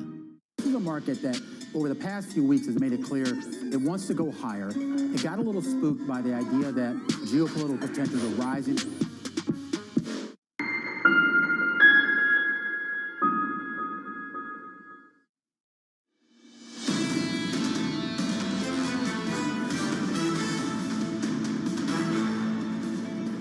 Economics, finance, politics. This is Bloomberg Surveillance Early Edition. I'm Francine Lacqua here in London. Now let's get straight to the Bloomberg First Word News. Here's Leanne Gerrans. Hi, Leanne. Hi, Francine. President Joe Biden may announce as soon as this week a rollback of some U.S. tariffs on Chinese consumer goods, but a new inquiry into industrial subsidies could lead to more duties in strategic areas, including technology. Our sources say Biden has not yet made a final decision, and that timing could slip. A move would mark his first major policy step on trade ties between the world's two biggest economic powers. Now, Ukraine says it needs $60 to $65 billion this year to meet its funding requirements.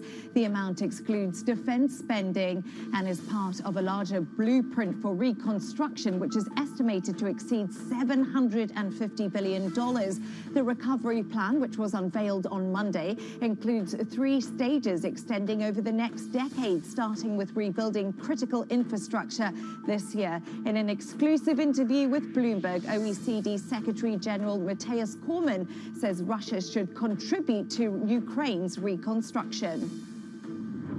Russia should absolutely contribute, and I think that there is a broad consensus that, given, the circumstances of this war of aggression and what has caused, this devastation, of course there ought to be, as part of the overall financing effort, but also that there ought to be also reparation from Russia, in the appropriate way.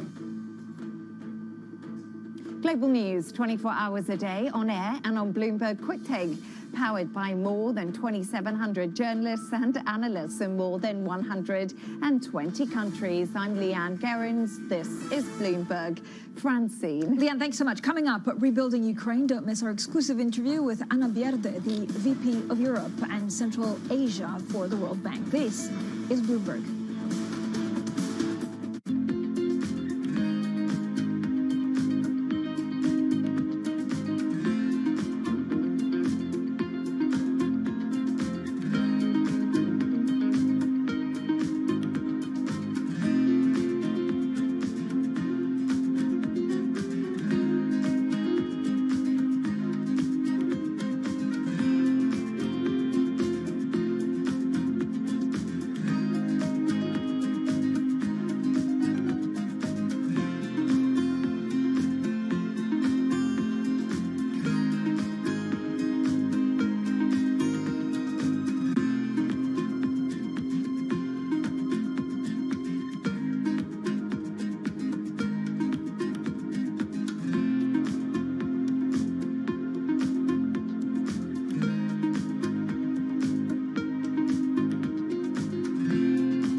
When you think space, you probably think one space agency that travels under the radar is ESA, which is surprising considering what the European Space Agency has achieved and how vital it is to the global space industry. We've collaborated with pretty much everybody who is involved in space exploration. ESA wants to be a leading force in furthering humanity's mission into space. Command the ground. Do you copy? Copy. If we want to have successful human missions to Mars, we are going to have to learn to live and work off-world in a different way.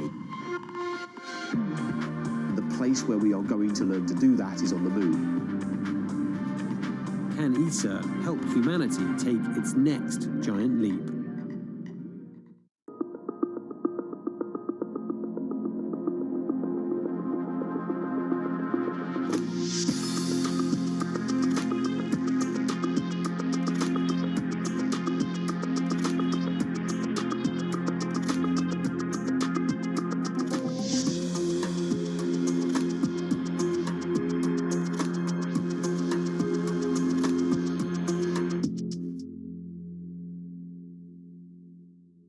Stocked early enough all these precious materials you were just mentioning, and we were on the lucky side that our prognosis was spot on in a way, forecasting what kind of material we would need and what quantity we would need. I think that it's hard to put your head around any narrative. Let's just be honest. We've had sort of a shift in, are we in some sort of stagflation fears moment? People were talking about that all day yesterday.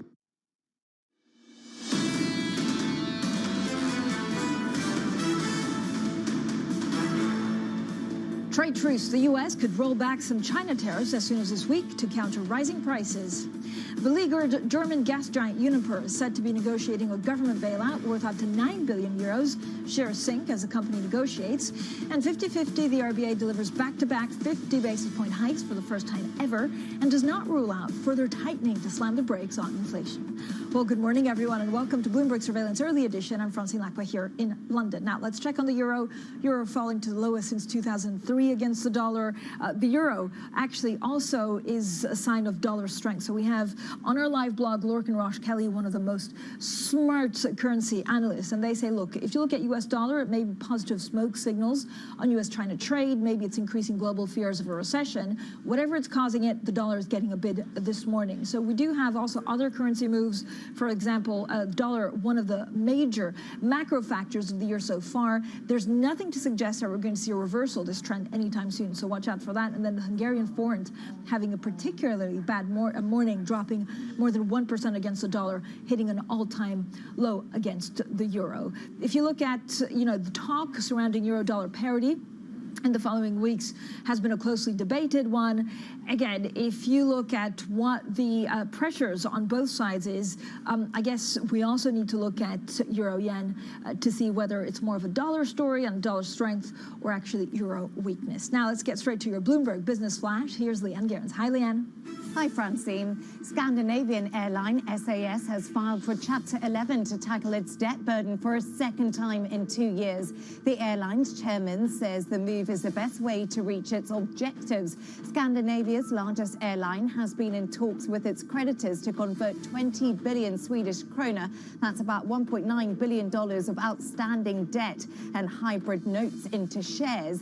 The development comes a day after SAS Pilots Union announced they would start striking with immediate effect. Bloomberg has learned a group led by KKR is a front-runner for the stake in Deutsche Telekom's wireless tower unit. Sources say KKR's package is more attractive than rival Brookfield Asset Management's proposal. Deutsche Telekom is expected to make a decision this week. The unit may be valued at about $20 billion in any deal.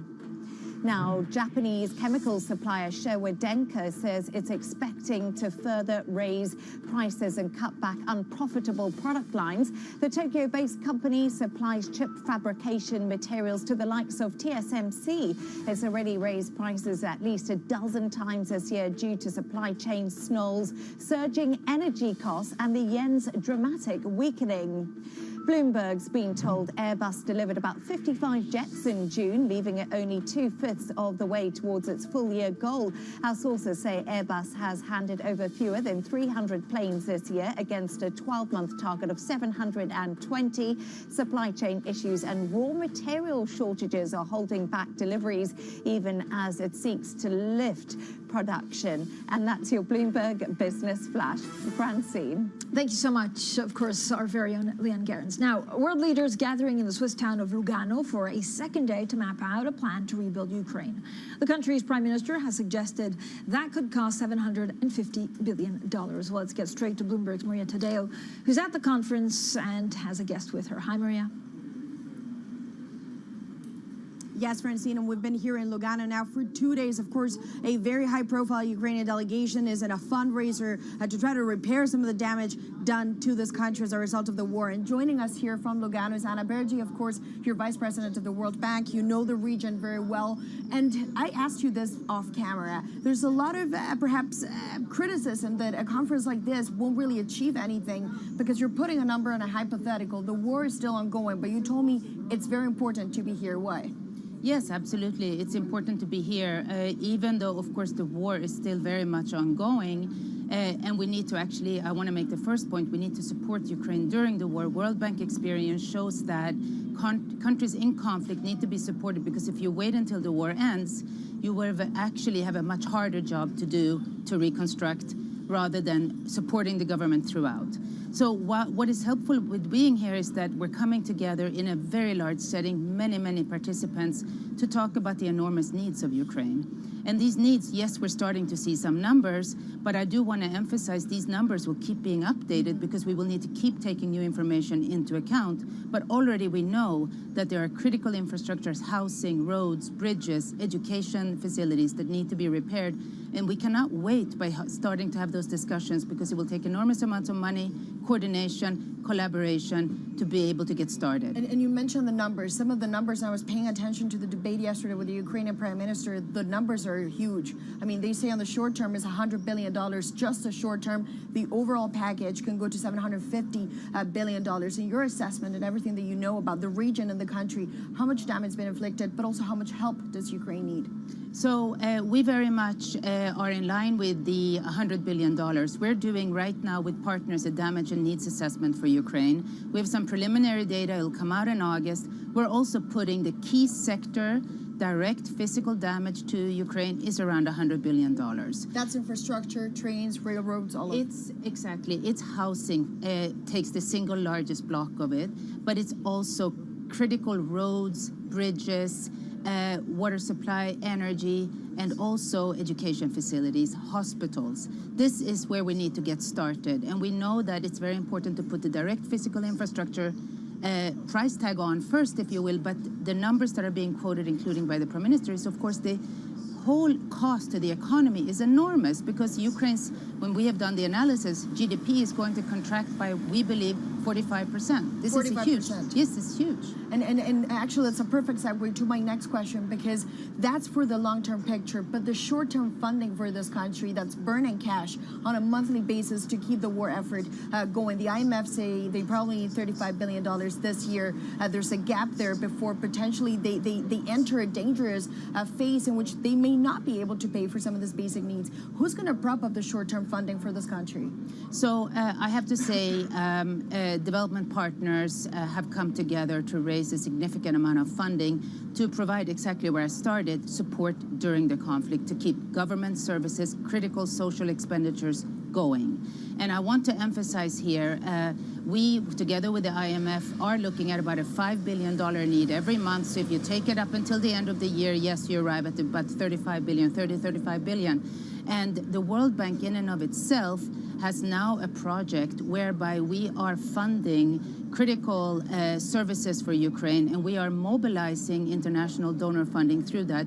So just to put some of the numbers into context, we, the World Bank, since the war started, have actually committed our own funding and mobilized $6.7 billion to Ukraine, and we have dispersed no less than $4.5 billion of our own money and mobilized money. And this is very important because it's going to the Ukrainian government to be able to meet these expenditures, such as government wages, teacher salaries, social protection, support to internally displaced, pension payments, and so on. And can I ask you, I don't want to speculate too much about this because I know it's very delicate, but there has been reporting that Ukraine is looking potentially at some restructuring. Of course, the fear is to get to a point where you're not able to pay, so that's another technical default for the country. Can they weather the storm and avoid that? I guess that's a responsibility of partners here, so that they don't fall into that debt trap. Yes, so of course, debt, but even before the war, debt management is something Ukraine had to manage and actually is doing quite ably. Debt is one of the key obligations that's on the expenditure side of the budget and will need to be addressed as Ukraine goes through this process of very carefully and very with great difficulty. For that? Well, I get a sense that there's a recognition that there are obligations Ukraine has to meet, and they have to think through different options of doing so. From the World Bank point of view, we're really focused on making sure the social expenditures can be paid, and that's why we have created this mechanism, this project for that. And can I just ask you as a final question? Yesterday, when I listened to the Ukrainian Prime Minister, he kept going and repeating this thing of Russia has to pay one way or another. There's got to be Russian reparations. Of course, Vladimir Putin is not going to pay directly a cent to this, but there's a talk about what do you do with everything that's been confiscated from Russian assets. Would you be in favor that this option gets explored? So I won't comment on that, but I will say this. Rebuilding and reconstructing Ukraine, given the enormous amounts that will be needed, will take a huge effort of public resources and the private sector. And I really feel coming out of this conference, we are getting this great sense that this is going to have to be a huge public-private partnership. There's Ukrainian private sector, there's international private sector, there's a lot of interest in being part of the rebuilding and reconstruction of Ukraine. And I really look forward to seeing how we as the World Bank can help provide incentives, enabling environment to get the private sector in. Well, thank you so much for that. Anna Verdi, of course, Vice President of the World Bank. And Francine, the Russian reparations, this is still a conversation. Of course, there's a lot of questions about the legality of it, but the Ukrainians are not letting this one go. They still say, look into it because it's the right thing to do after the war is done. We'll have to wait and see whether that materializes or not.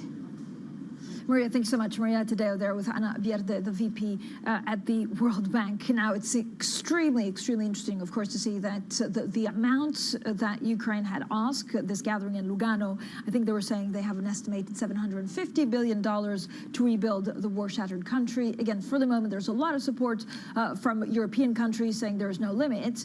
As you see the inflation costs rise, as you see the cost of living costs rise, you wonder whether there is a turning point where actually some of the countries will back down in terms of funding. It's a question we need to ask ourselves. Coming up, natural gas now rivals oil as a fuel that shapes geopolitics as soaring prices for the commodity pushes Europe to the brink of recession. That's today's Bloomberg Big Take. That's coming up next, and this is Bloomberg.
Lots happening on Wall Street. It's the basic law of economics. It validated what the market was already pricing. Need to catch up? This is Bloomberg Wall Street Week. I'm David Weston. We've got the information and insights. David, you just hit the nail right on the head. From businesses most influential and instrumental. And that's the way you run good risk management. It's a challenging dynamic. We could continue to see that kind of strength. Bloomberg Wall Street Week premieres Friday with replays all weekend on Bloomberg Television and Radio.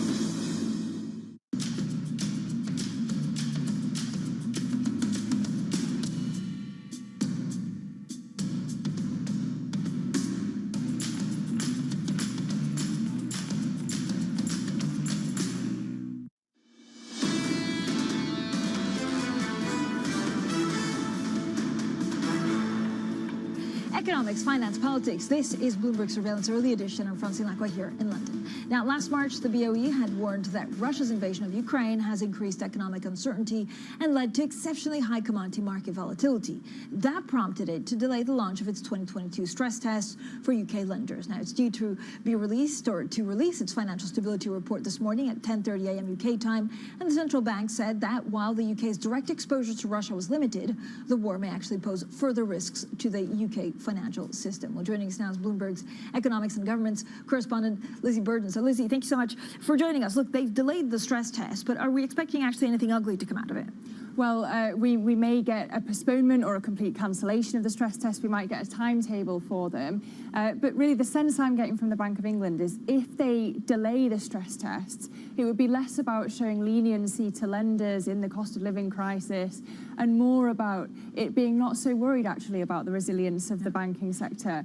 And the reason I say that is because back in December, the 8 biggest banks passed the stress tests, and the conclusion of the report was that they could weather a double-dip recession if one came. And even since then, we've seen the Bank of England saying that none of the banks would likely need a public bailout in the event of a crisis. What about crypto regulation? Yeah, crypto was a key theme in the last report, but of course that was before the war in Ukraine, which is probably going to dominate this time. Investors are going to be looking out for signs of whether there'll be tough regulation on crypto and where that regulatory perimeter will lie. Deputy BOE Governor John Cunliffe has been one of the voices calling for tougher regulation. But the crucial point is, even if the crypto market is tiny compared to the global financial system, it's now bigger than the subprime mortgage market was at the time of the financial crisis. And it's not just the current size, it's the rate of growth. That's what Cunliffe says poses the risk to financial stability. Lizzie, thank you so much. So the report's out in 45 minutes, right? 10:30? 10:30.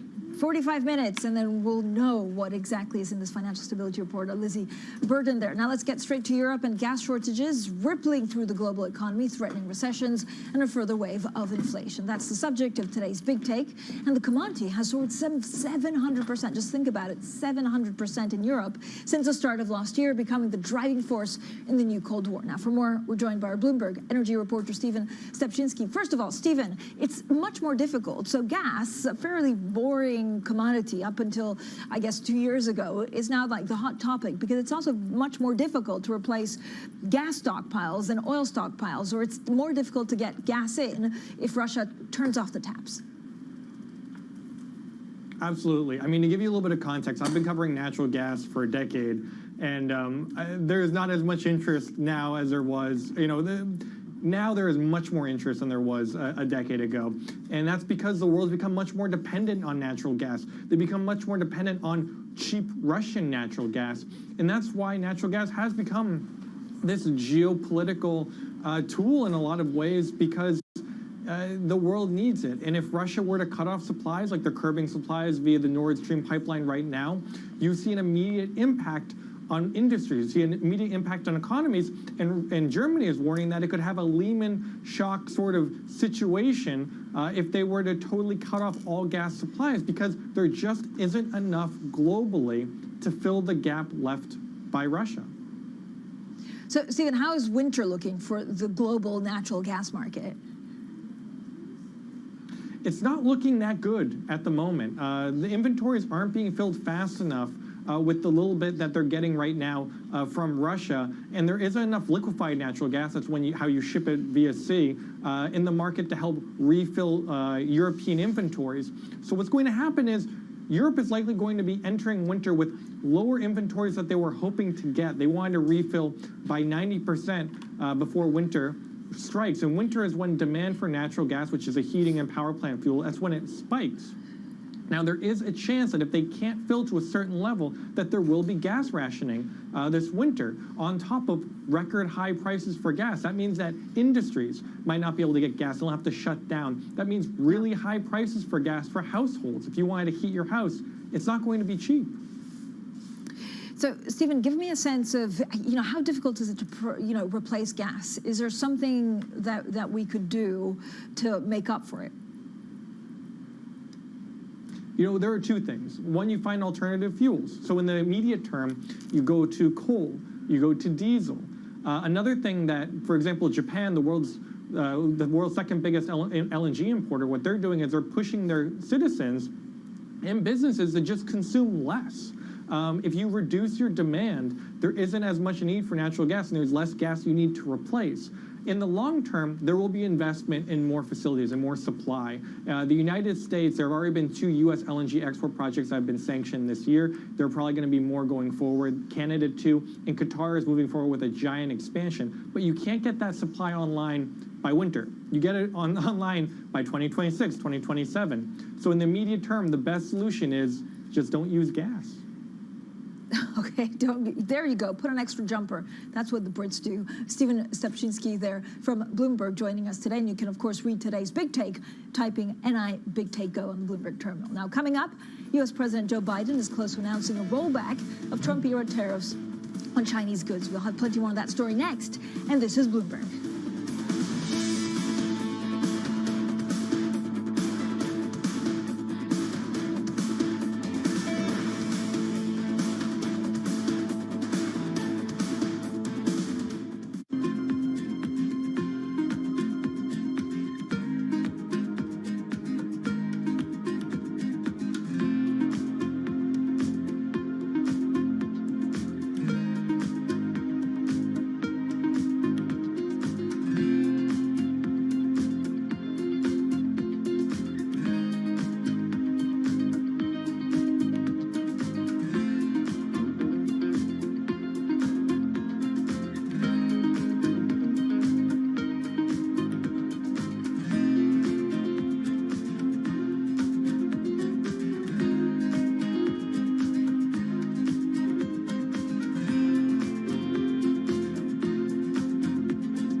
When you think space, you probably think one space agency that travels under the radar is ESA, which is surprising considering what the European Space Agency has achieved and how vital it is to the global space industry. We've collaborated with pretty much everybody who is involved in space exploration. ESA wants to be a leading force in furthering humanity's mission into space. Commander Ground, do you copy? Copy. If we want to have successful human missions to Mars, we are going to have to learn to live and work off-world in a different way. The place where we are going to learn to do that is on the moon. Can ESA help humanity take its next giant leap? Front Row, exclusive interviews with the most influential figures in finance. Lloyd Blankfein. Deflation is a terrible thing. Inflation you could tolerate. Kathy Wood. Tesla will be in the pole position to dominate. Jeremy Grantham. We've had a very, very abnormal honeymoon Goldilocks period. First available on the Bloomberg terminal, then on Bloomberg Television and Bloomberg.com. Front Row, the best seats in the house for business's greatest minds. It's really a reminder, isn't it, just how sensitive the markets are to any commentary about trade. We did see some pressure on the yuan, we did see some pressure on the futures. That is now being reversed.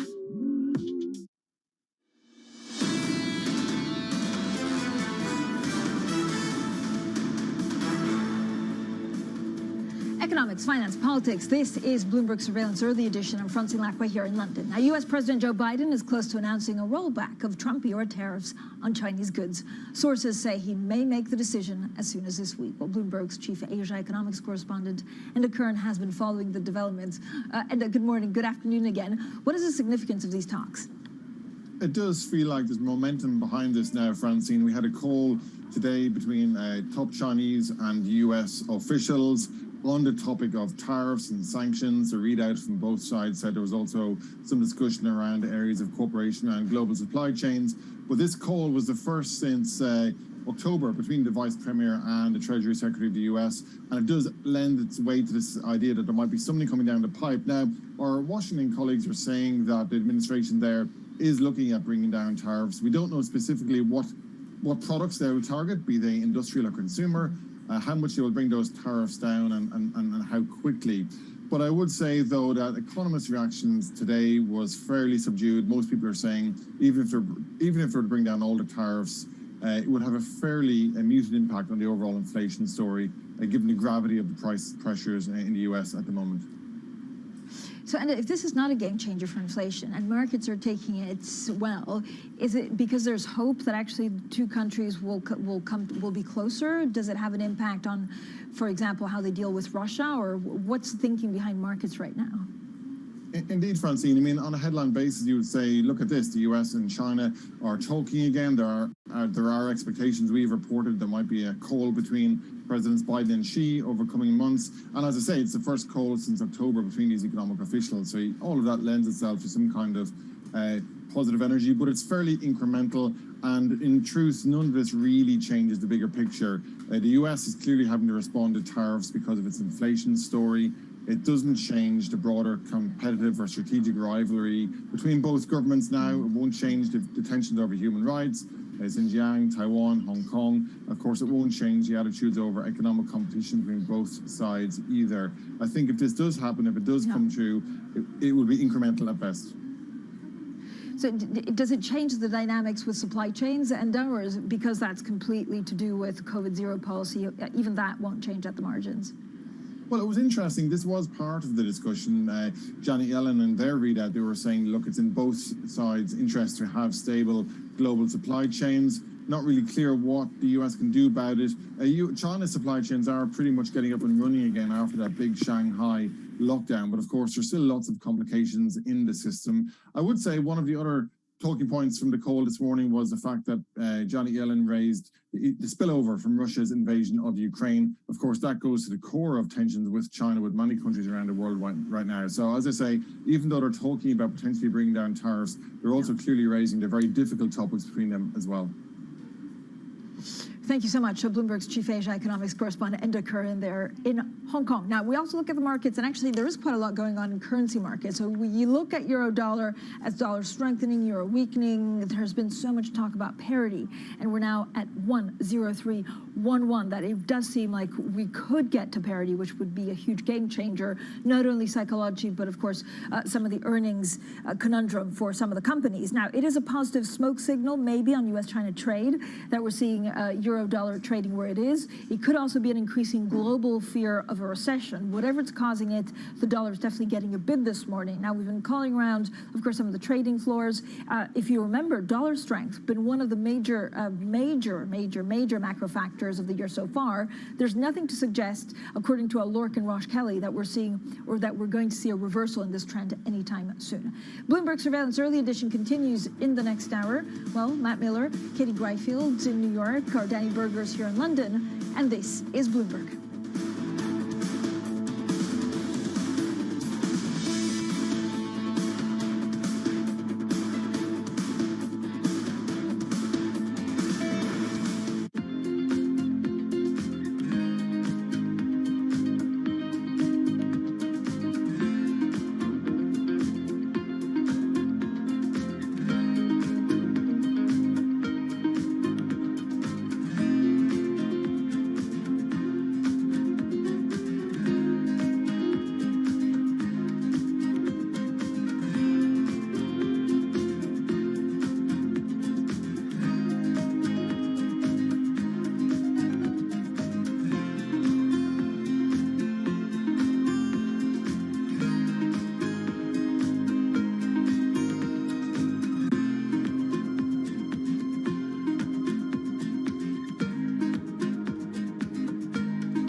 It's almost the end of the year, but Bali is still quiet and empty. I am here in Kuta Legian, one of the main walking streets here that is used to be a tourist spot for beach, dining, shopping. But many shops here are still closed. Most of the outlets are either for rent or for sale as they have run out of business. Saya kerjanya di sini udah lama, udah ada 10 tahunan di sini kerja. Masih sepi sih, nggak kayak dulu. Kalau dulu kan rame, sekarang ya ada 1-2 itu ada. Tapi nggak kayak dulu. Kalau dulu rame sekali. Sekarang paling dapat jualan ya 100, 120 gitu. 200 ya. Kalau dulu sih ya nyampe dah 1 juta, 1,5 itu nyampe dapat jualan. Bisa sampai 2 juta dulu. Sekarang nggak pernah lagi dapat segitu. Sama aja. Belum ada turis ke Bali. Masih ya domestik aja. While Bali has reopened its borders for foreign tourists since October, they're still not coming in. Many international airlines are yet to reinstate their direct flight to the island. Balinese people here really hope they can see more people from Australia, China, and Europe to come visit next year. Why do the biggest names in business choose Bloomberg? That is a great question. It's a great question. It's a great question. Great question. Great question. Great question. Great question. That's going to be the best question I get all night. I'm glad you asked that. Bloomberg Television. Top experts. Great questions.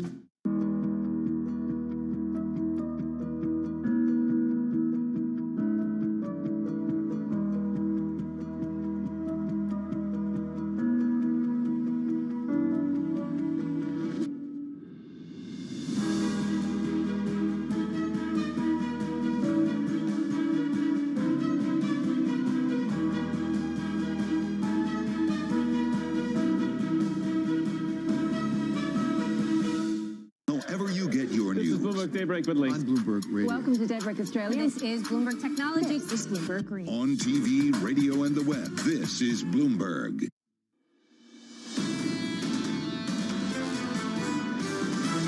We do think the second half of the year will be much better than the first. The next 6 weeks, in my opinion, it's going to be this, the news headline battle is going to be between earnings and inflation. Overall, we're looking at an economy losing momentum faster than what we anticipated. We've been looking for not necessarily a technical recession, but a significant enough slowdown into next year. I think the risks of a 2022 recession are significantly higher. This is Bloomberg Surveillance, Early Edition, with Anna Edwards, Matt Miller, and Kaylee Lines. Good morning. It is 10 a.m. in London, 5 a.m. here in New York, and 5 p.m. in Hong Kong. Welcome to Bloomberg Surveillance Early Edition. I'm Matt Miller with Katie Greifeld here in New York. Danny Berger is with us in London. Anna Edwards is off, as well as Kaylee Lines. Here are our top stories today. President Biden may be on the verge of rolling back some of the Trump-era tariffs on Chinese goods. Senior officials from the U.S. and China discussed the matter in their first talks since last fall. Ukraine will unveil a massive rebuilding plan this week. It may take hundreds of billions of dollars to recover from an invasion that has destroyed cities and shredded the economy. And the euro sinking to a 20-year low against the U.S. dollar. Investors paring bets on ECB interest rate hikes, given the growing risk of a recession in the region. So, Katie, there's a lot going on today, including what I also find fascinating, conflicting oil calls. We're hearing from Citi that it could go as low as 65. JP Morgan says it could go as high as 380. Yeah, some conflicting signals in the oil market and in risk appetite in general, because it started as what I would say a tentatively risk-on session in Asian trading, thanks to that news that the Biden administration reportedly close to rolling back tariffs on Chinese goods. That boosted the MSCI Asia Pacific Index by about 0.5% at one point. Those gains fading, though.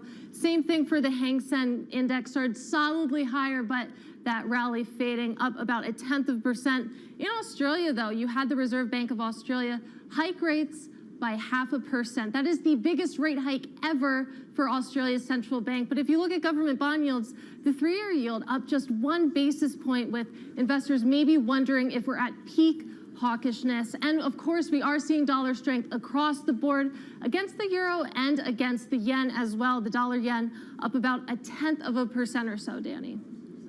Yeah, Katie, it is that euro story that is dominating Europe. When markets opened, it opened to the upside, looked a lot with like what you were seeing in Asia, but that turned within the last hour. Now stocks widely negative across the board. UK, French stocks, those are the ones out underperforming, down more than 1%. We also had a revision to French PMIs to the downside. All of that underscoring the economic fear very present throughout Europe. Perhaps one bright spot in this equity market is Uniper today. This is, of course, the gas giant in Germany, really struggling considering that Russia has been shutting off flows through Uniper through to the rest of Europe. Now, according to people familiar, telling Bloomberg that the German government is looking at a rescue bailout of about 9 billion euros. So that's moving higher, but everything else, again, really negative today. Euro dollar 103.05. That is the lowest level since December 2002. The momentum is to the downside, falling more than 1%.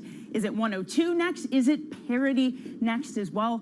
One thing that we're seeing really leading this is a repricing in this bond market. We're now looking at about 140 basis points priced in for rate hikes from the ECB this year. That's moving down from about 190. German two-year yields giving up basically everything they put on yesterday. It was higher by about 10 basis points today. Matt, now German two-year yields falling by about 12 basis points. That rate differential story with the U.S. really coming into the fore, again, playing out through currency volatility. Yeah, and we're seeing real dollar strength across the board today. Danny, take a look at what's going on here in the U.S. Futures down by about 0.5%. So if you thought that U.S.-China talk story was positive for risk assets, well, the market may be reading that a little bit differently or worried more about a deep recession. Are we already in a recession? Here, a lot of analysts say yes. The U.S. 10-year yield coming up a little bit, but at 288.21, so still well below that 3% level. NYMEX crude also gaining a little bit, which is interesting. If risk assets are down on recession fears, you'd expect crude to drop as well. Again, we have competing oil calls. Citi saying 65 because the recession could be deeper than the market is expecting. JP Morgan says it could go as high as 380 because Russia could just say, you know what, we're taking 5 million barrels off the table here. Bitcoin rising just about 0.3%. So not any kind of move from midnight right now at 19,814, but we had seen it retake the $20,000 level just to fall a little bit back below that. Katie? Yeah, that $20,000, definitely a white whale when it comes to Bitcoin. But in any case, let's look at what's ahead for today. We're going to hear from Bank of England Governor Andrew Bailey. He briefs the press on the central bank's financial stability report at 6 a.m. New York time. It's also day 2 of the Ukraine Recovery Conference in Lugano, Switzerland. And we'll get some U.S. data, including factory orders and durable goods orders, Matt. All right, we'll be watching those. I think factory orders will be especially exciting today to see what the inflation picture is going to play out. You know, a lot of people are talking about the fact that there are inventory buildups from Walmart to Target, but certainly not at the gas station or on dealer lots. Now, President Biden is close to announcing a rollback of Trump-era tariffs on Chinese goods. This clearly the top story for markets today. Bloomberg has learned that he may make the decision as soon as this week. Joe Matthew, Bloomberg Washington correspondent, joins us now from Washington, D.C. with more. So, Joe, what do we know?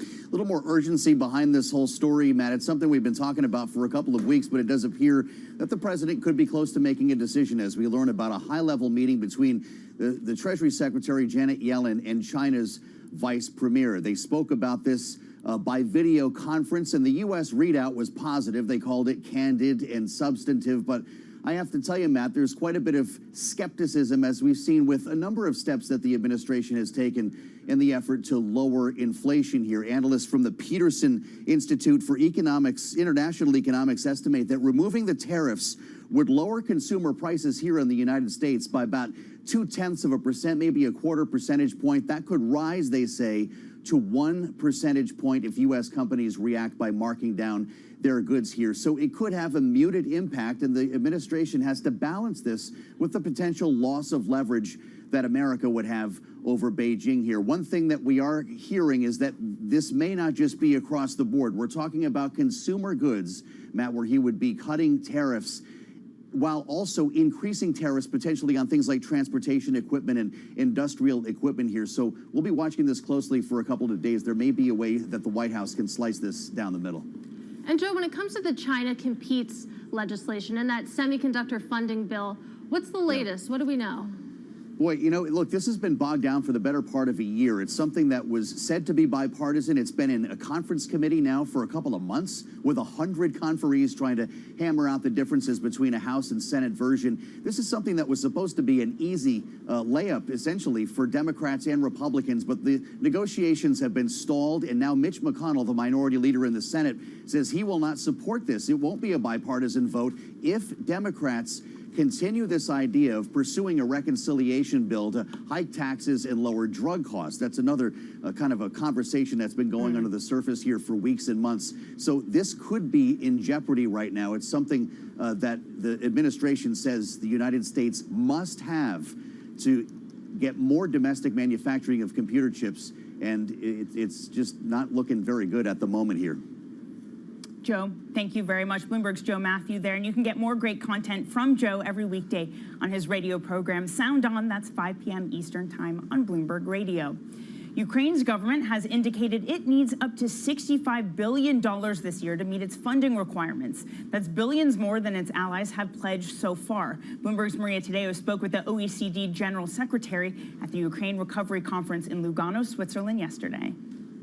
Russia should absolutely contribute, and I think that there is a broad consensus that, given, the circumstances of this war of aggression and what has caused, this devastation, of course there ought to be, as part of the overall financing effort, but also that there ought to be also reparation from Russia, in the appropriate way. Let's get straight to Maria Tadeo, who joins us now from Lugano, Switzerland. Maria, it does sound like there's a lot of focus there with how to make Russia pay for the cost of reconstruction. What do those conversations sound like? Yeah, Danny, because someone's going to have to pay for this. And the numbers in this conference now, for 2 days, a high-profile Ukrainian delegation has been meeting with international partners, also European institutions. And the idea here is to prop up money for this economy, which has been destroyed as a result of the Russian war. Now, the numbers floated around are incredible. They're enormous. Potentially, this is the biggest effort since the Marshall Plan. We're looking at $100 billion, potentially just in the short term. And then that can go all the way to 500, 600, even 700. Now, the question is, who is going to pay for this? We've heard from the United States. We've also heard from international institutions, the European Union too. But the Ukrainians also say, and they repeat, they're not letting this one go. Russia should pay reparations. Vladimir Putin is not going to pay a cent directly to this country, but he could potentially, international countries, a G7 jurisdiction, agree to use some of the central bank reserves that have been seized, some of the private property too, and release them to the Ukrainians after the war is done. Now, this is a conversation that legally it is very tricky, but I am surprised by the number of officials that behind the scenes here told me this is perhaps something that we should explore in the future. And Maria, with the conference wrapping up, what concrete steps forward can we expect? Look, I think that we're about to find out. There's a declaration which they say will be called the Lugano Declaration and will set out the basis for the reconstruction effort. But to me, and this is the issue, this is a conference that at times feels very bipolar because we're talking about a hypothetical here, the peace process for Ukraine. But what we know is that the fight on the east is still incredibly active. A lot of these figures, of course, they change all the time according to the needs of Ukrainians. But I think for a lot of officials, they still feel that being here today is very important because A, they want to coordinate this Marshall Plan. They want to divide some of the tasks, but also they say it's important and incredibly, pressing issue to identify the key areas to invest. A lot of them say it will have to be about infrastructural, the railroads, all of this, because if you want the Ukrainians to export grain, you have to make sure their basic infrastructure is operational and works. All right, Maria, thanks very much. Maria Tadeo there reporting from Lugano in Switzerland. Now, the euro sinking to a 20-year low against the U.S. dollar. Van Ram of Bloomberg Markets Live joins us now for more on what's driving the move. Van, I noticed Germany had its first monthly trade deficit since 1991. That's a real sign of pain for the European economic machine. Morning, Matt. Yes, indeed, that is a big concern, and those concerns are manifesting in the overnight index swap markets, where investors who were previously betting that, we are going to get 180 basis points of tightening from the ECB by year end are now saying, oh, maybe not, maybe we'll just get about 140 basis points. And that is having a big ripple effect on the currency markets, and we have seen the euro on the back foot. And that may continue to be the case if the markets pare back more and more of the rate hikes priced in. And if it's a tug of war between the economy, strength in the economy, and how much of the ECB will go to contain rates. And if that tug of war is won by the economic side, meaning the markets pare back the rates, but the euro has more to drop. All right, thanks to Ven Ram of Bloomberg M Live. Definitely a big day of dollar strength, and it's only about 5:10 a.m., at least in the U.S. Now let's take a look at some of the stocks that are moving in pre-market trading in the U.S. I do want to start with Carnival because it had an absolutely brutal week last week. Remember, there was that big downgrade from Morgan Stanley. The bank's base case for Carnival is $0 per share. We're not quite there yet, but you do have Carnival trading a little bit higher. It is lower in pre-market trading, though. And I do want to also highlight Occidental because we had some late news on Friday that Berkshire Hathaway has boosted its stakes in Occidental Petroleum. Traders seem to like that vote of confidence. Occidental Petroleum higher by 2.7%. And like Matt mentioned earlier, you do have Bitcoin slightly higher. That means Coinbase is higher as well. But remember, we got that huge downgrade from Goldman Sachs last week. Definitely the bloom coming off the rose when it comes to Coinbase. We'll see if it hangs on to those gains, Danny. Always nice to see some individual stocks able to fight against that downdraft of the macro forces. And that's exactly what we'll talk about coming up. We're going to be speaking with Skylar Montgomery-Koning, Senior Global Macro Strategist at TS Lombard. Does she think yields have further to go? And soaring natural gas prices pushing Europe to the brink of recession. That's our big take. More on that story ahead. This is Bloomberg.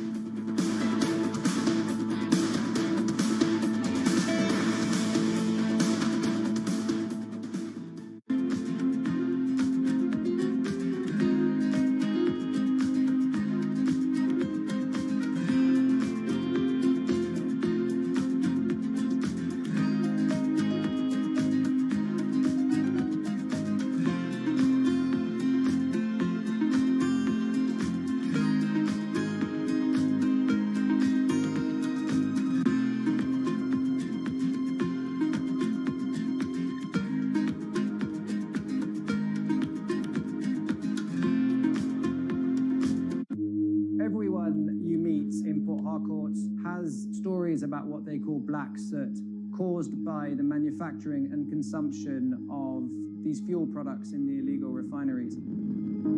Oil theft, known as bunkering, and the refining of its spoils is worsening the damage from decades of fossil fuel exploitation, creating one of the world's most severe ecological disasters. Our sacred forests, our homes have to give way to oil wells, and no one gets much benefit. Imagine a resident of Port Harcourt who inhales this soot every second in 24 hours, 7 days a week, 30 days in the month, and for years now, we are dying slowly but surely, and our lifespan is reducing every day.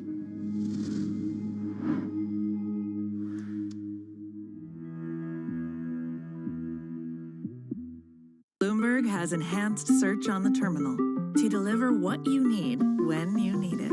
Now, you can simply type phrases in everyday English in the command line. Compare financials. Find people. Analyze markets.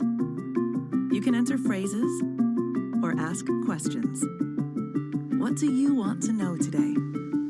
Ask a question or visit SearchGo to find answers now.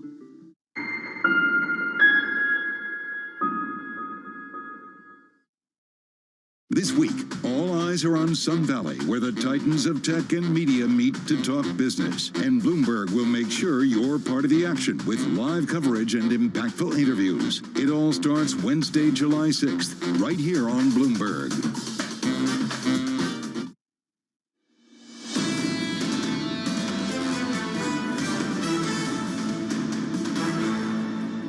This This is Bloomberg Surveillance Early Edition. I'm Matt Miller with Katie Greifeld in New York and Danny Berger in London. Anna Edwards and Kaylee Lyons are off today. Now, one of my producers in London, Dan Curtis, made this brilliant chart. For those of you listening on radio, I'll tell you what it shows us. The percentage of S&P 500 companies that are beating earnings expectations is dropping drastically. At the same time, analysts are sticking with incredibly high earnings estimates. Why? Joining us now is Ksenia Galuchko, Bloomberg Equities editor. Ksenia, is this setting us up for an earnings season of pain?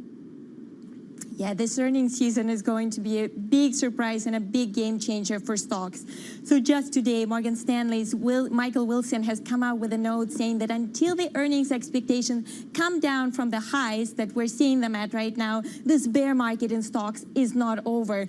And Goldman Sachs just yesterday, Goldman Sachs strategists also said that earnings expectations are just way too high at the moment. How much is that playing into the sectors that are outperforming or underperforming this year? So in terms of sectors, there's a very clear divergence. So most sectors are seeing a slowdown in earnings expectations, and there's a big exception to that. It's the commodities sectors. So energy and material sectors, miners, are seeing huge growth in earnings expectations because of the boom in commodities. Now those earnings might come under pressure because we've been seeing a drop in oil and metals prices since the peak in June. So it'll be a very interesting earnings season because even the stronger sectors like commodities might face some headwinds and pressures. And Ksenia, before we get to earnings season, I want to talk a little bit about what's going on in bonds, because last week when we saw that enormous bid into treasuries, the explanation I got over here was that basically you have investors worried about growth rather than inflation, sort of replacing what the top fear was. Is that the case in Europe as well?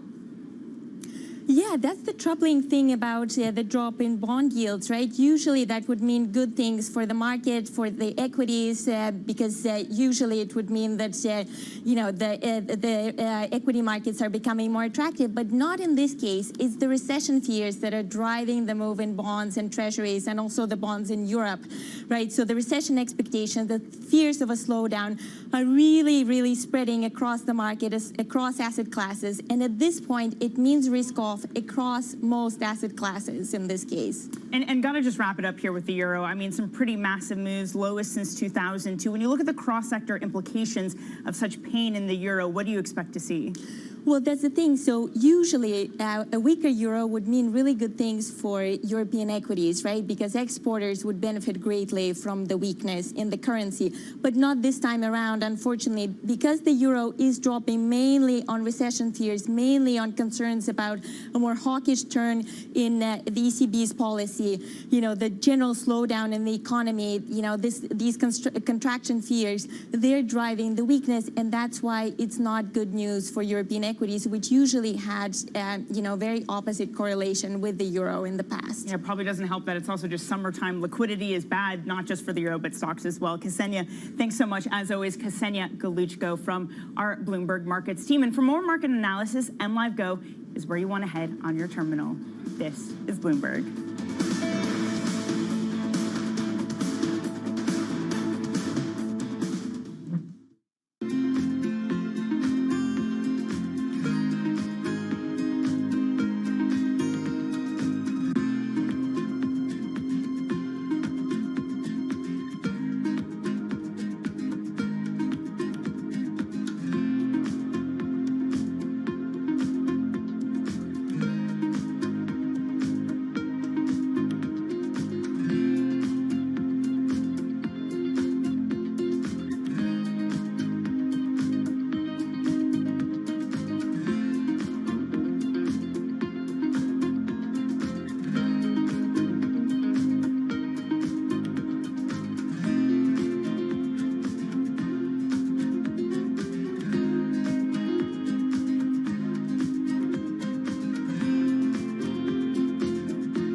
Companies now, they're getting hundreds, maybe even thousands of applications. So software has come in to automate the process. You want to write your resume for robots, not for humans. The only job your resume has is to be comprehensible to the software that is reading it, because that software or robot is going to decide whether or not a human ever gets their eyes on it. These things are programmed by a certain segment of the population that might not be totally inclusive or not be fully aware. Concerns about how this technology could exacerbate discrimination.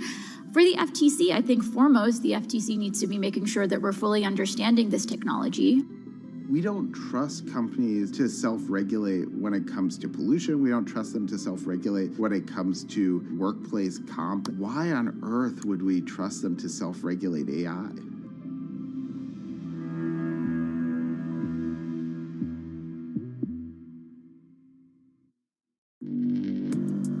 Access the financial world on demand.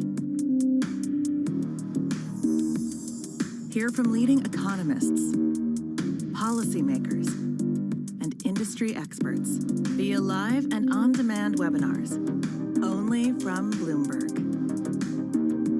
Start exploring to see what's moving the markets. Visit Bloomberg.com/webinars.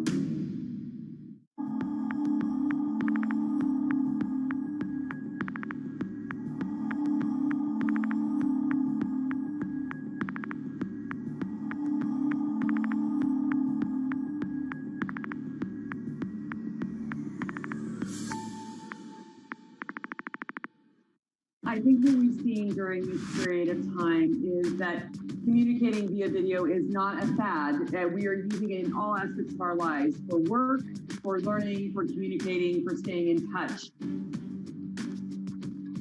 This is a market that over the past few weeks has made it clear it wants to go higher. It got a little spooked by the idea that geopolitical tensions are rising.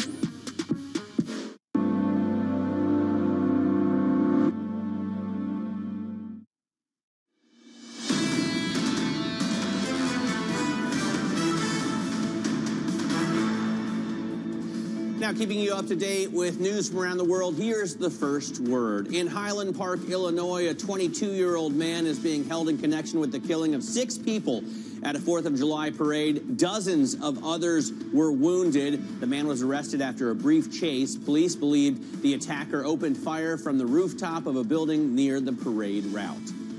The new leader of Hong Kong is signaling a cautious approach toward the coronavirus. John Lee says the city must balance travel inconvenience with limiting the spread of COVID. He also warned that people in Hong Kong should only be allowed to go about their normal activities once it's certain they're not affected. And Bloomberg has learned that a consortium led by KKR is emerging as the frontrunner to buy a stake in Deutsche Telekom's wireless tower portfolio. The business could be valued at around $28 billion in any deal. Deutsche Telekom could pick a winner this week.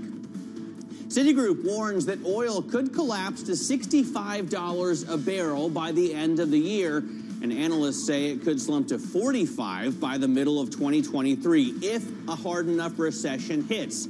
Citi's outlook is based on an absence of any intervention by the OPEC Plus cartel and a decline in oil investments. Brent crude right now trading around $113. And this is one of, I think, the most interesting stories here, the conflicting calls, because JP Morgan says Russia may, out of spite, pull all of its 5 million barrels a day off the market, and that could drive the price to $380 a barrel, Danny. They say Russia has the economic stability to do that.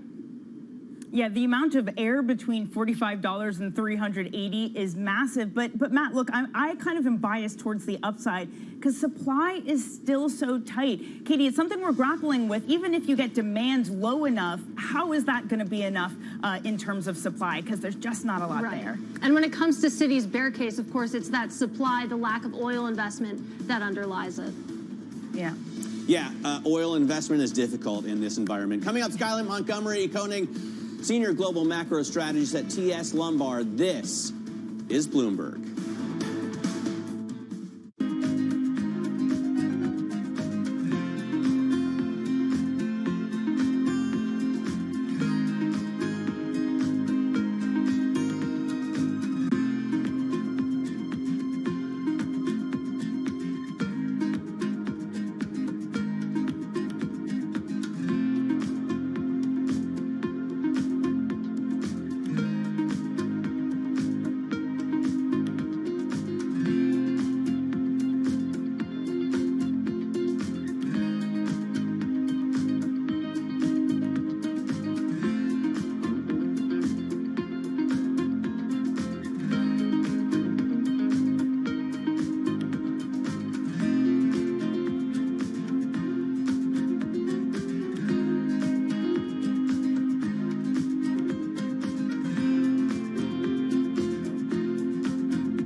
nuestro estudio, nuestro experimento, no hemos pintado todos los edificios de blanco, sino estos más asequibles de pintar. Y ya hemos detectado reducciones medias en el área metropolitana de 0,8 grados aproximadamente en un periodo de ola de calor y con picos máximos de 4 grados de disminución en un momento puntual del día, en una zona puntual del día. Y como dices, en una ciudad como Barcelona funciona incluso mejor que las zonas verdes. Según las modelizaciones, nos detectan incrementos, o sea, disminuciones de temperaturas mayores con tejados blancos que con incrementos de zonas verdes como tienen planteados el plan director urbanístico.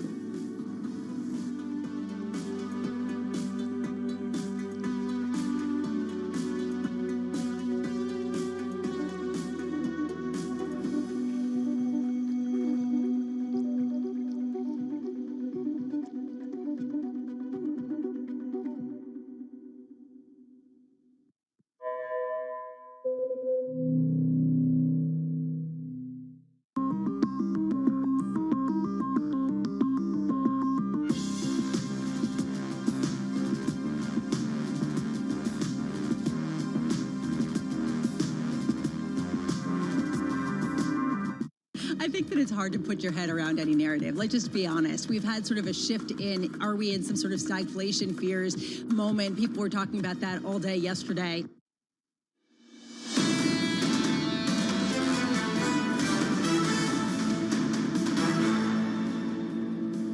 This is Bloomberg Surveillance, the early edition. Here's what you need to know. President Biden may be on the verge of rolling back some of the Trump-era tariffs on Chinese goods. Senior officials from the U.S. and China discussed the matter in their first talks since last fall. Ukraine will unveil a massive rebuilding plan this week. It may take hundreds of billions of dollars to recover from an invasion that has destroyed cities and shredded the economy. And parity in sight, the euro sinks to a 20-year low against the U.S. dollar. Investors paring bets on ECB interest rate hikes given lines are off today.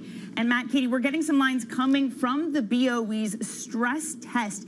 They're saying that the global outlook has deteriorated materially and that downside risks could hurt UK financial stability. So it is these recessionary fears that are filtering through the markets, also filtering through the stress test. They say the bank stress test, though, will commence in September. We'll recall that they delayed the current stress test because of all the macro environments. They're also talking about crypto, saying it's worth $900 billion, down from a peak of $3 trillion. There you go, Matt. More fodder for the crypto show next week. Yeah, and at $1.20 for a pound, I'm just kicking myself that I didn't go to Wimbledon this year. I could have bought so much more stuff.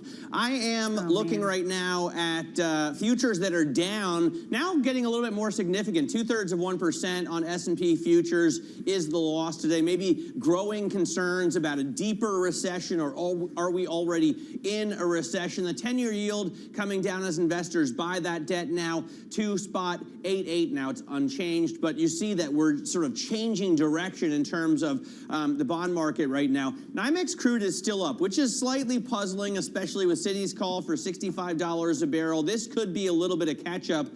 Yesterday, of course, we were closed for the 4th of July for independence, celebrating our independence from the UK, whereas everyone else was open and trading. Brent certainly was trading. Bitcoin right now up 0.4%, so not a very big move for the digital currency, but right now at 19,839, hovering around that $20,000 level. Today we're going to have a crypto show. I want to remind our viewers that at 1 p.m. today we will be showing Bloomberg Crypto, so definitely tune in for that. Katie, what do you see in terms of pre-market movers? Well, if we go from macro to micro, I want to check back in on Carnival. I'm still thinking about that Morgan Stanley downgrade last week. Their base case, $7 a share. Their bear case, $0 per share. That's in the event of another demand shock. It's a rough day already for Carnival shares, down over 4%. Market's not even open. But if we look at Occidental, again, we learned late Friday that Warren Buffett's Berkshire Hathaway boosting its stake in Occidental. That has shares higher by over 1%,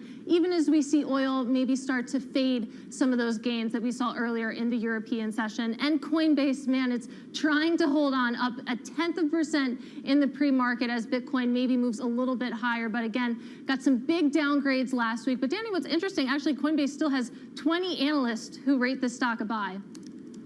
It's interesting. That's something we've seen across U.S. stocks, right? Analysts really taking their sweet time to downgrade over these macro pressures when it comes to the deterioration of earnings. Well, I got one mover for us in Europe. It's Uniper. Uniper up 2%, was up higher as much as 9% today.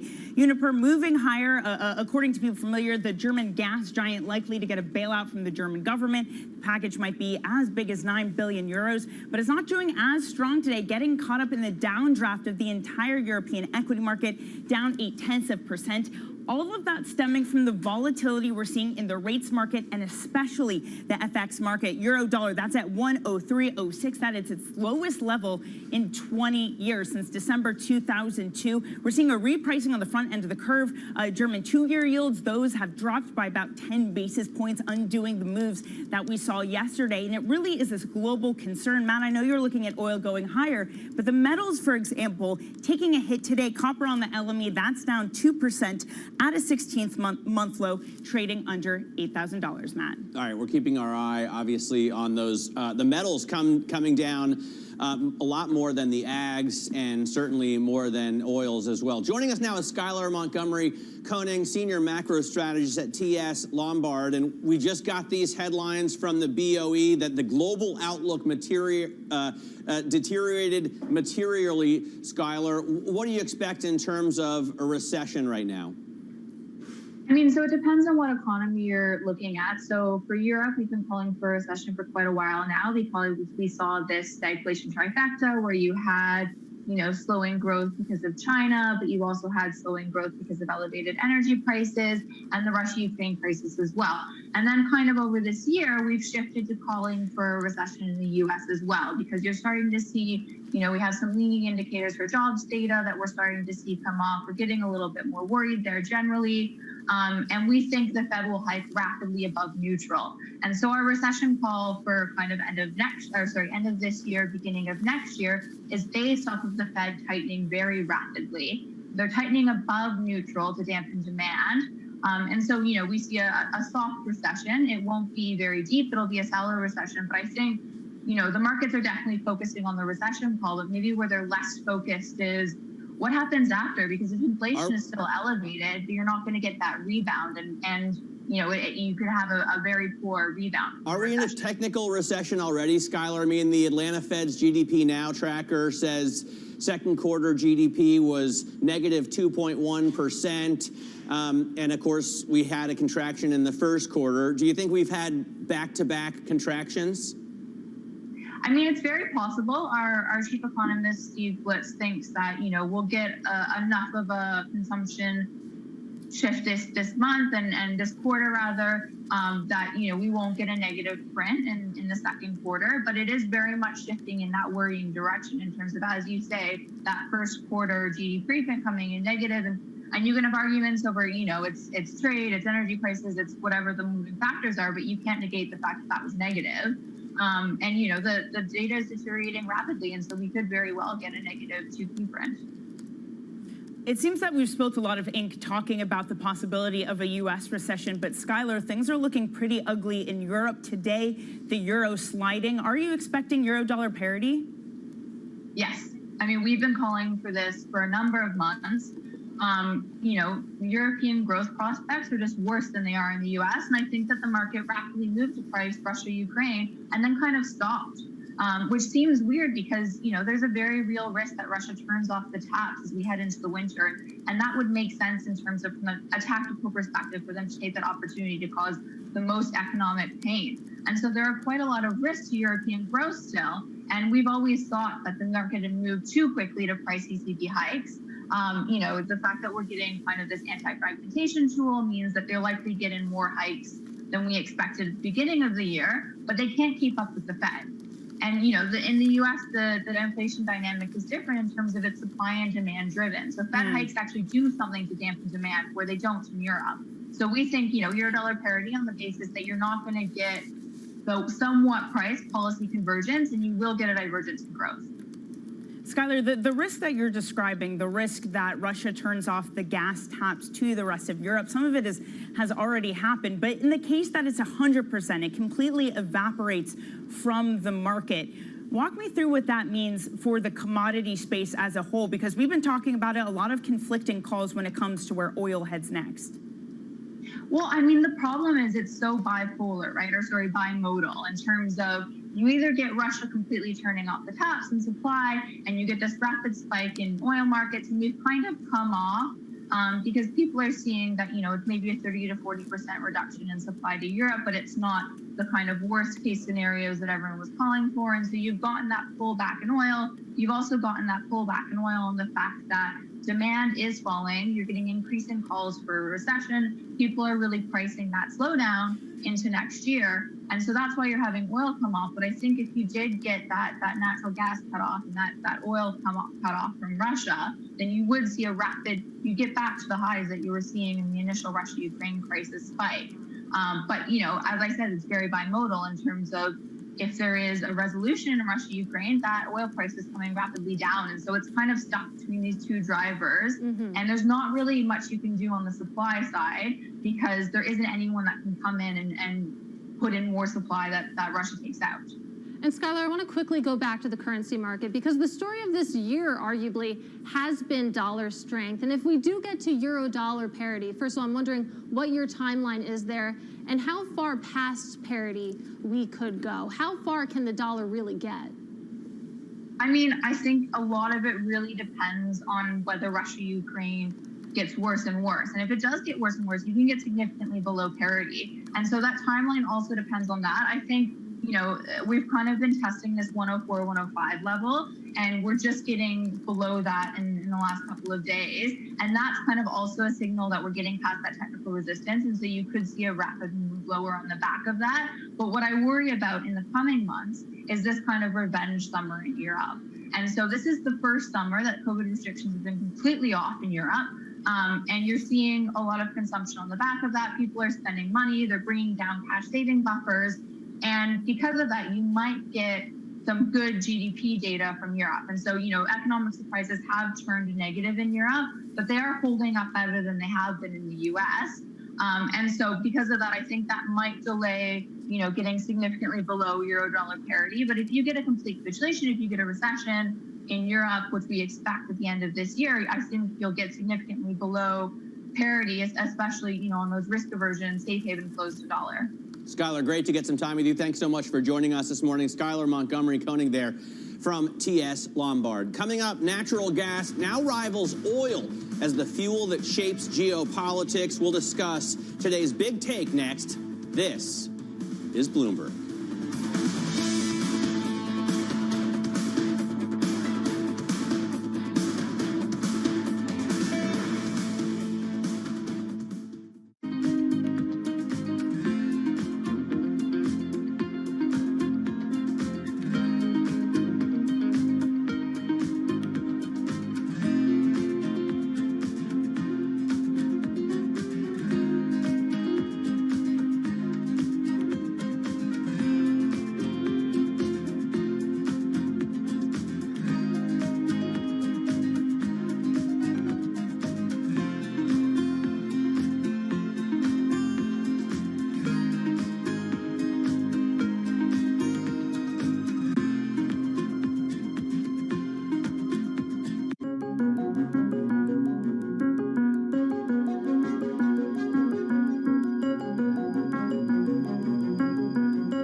crypto, you have a world of young people that want their own financial system and their own culture.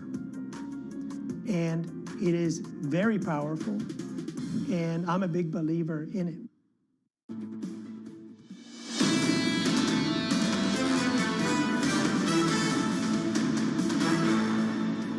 We are working right now very actively to diversify our gas supplies. We are talking with other suppliers, both via pipelines like with Norway or LNG, where, for example, US has agreed to supply substantial additional amounts, also with many other countries, because clearly this risk is there. We already see Russia cutting gas supplies to a number of countries, so something we need to take seriously.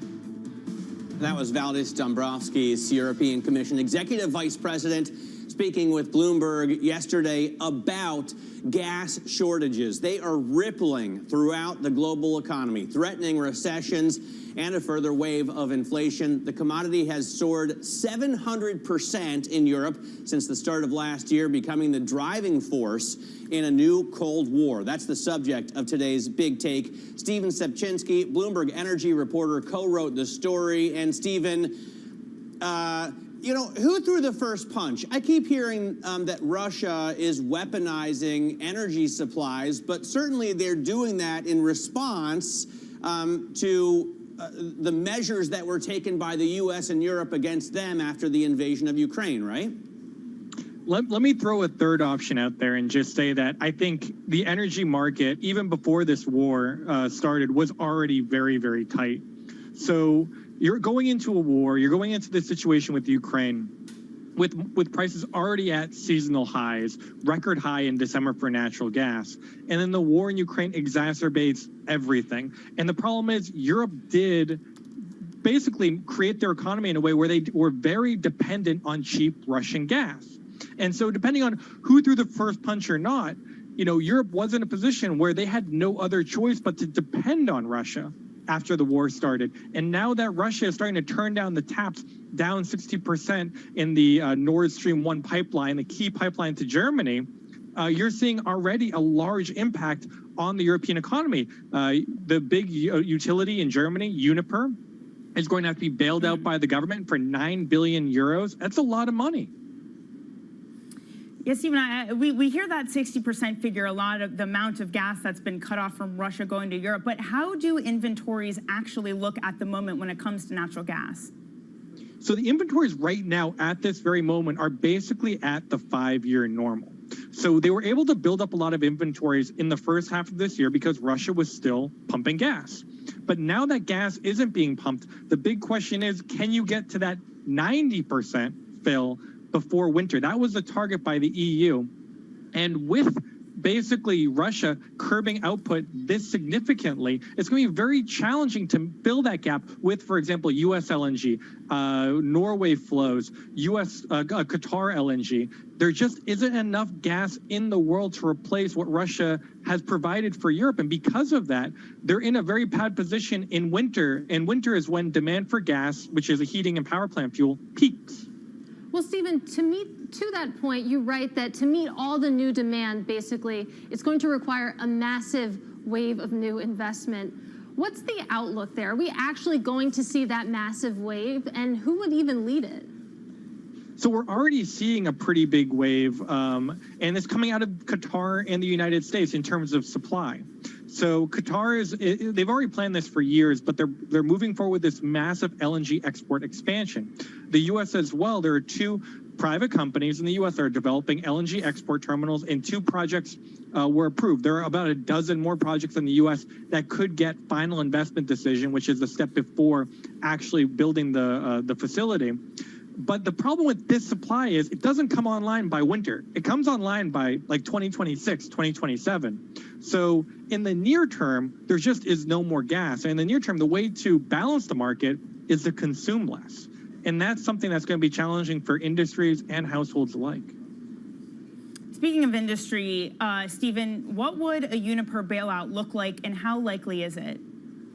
So the Uniper bailout will be 9 billion euros, and it's not exactly clear how it will move forward, but there was some laws that were passed during COVID times that allowed for the government to basically bail out, take ownership to some extent, the shares of a company, and then they would say, okay, you're not going to issue any new dividends, you're not going to give any bonuses, you're going to keep things lean, and we're going to help you get through this. Now, over the next few weeks, we're going to see the details of the bailout, but Uniper is losing 30 million euros a day because of the drop in supply from Russia, and they need more cash from the government, and fast. And so that's something that's going to be that's something everyone's going to be watching over the next few weeks.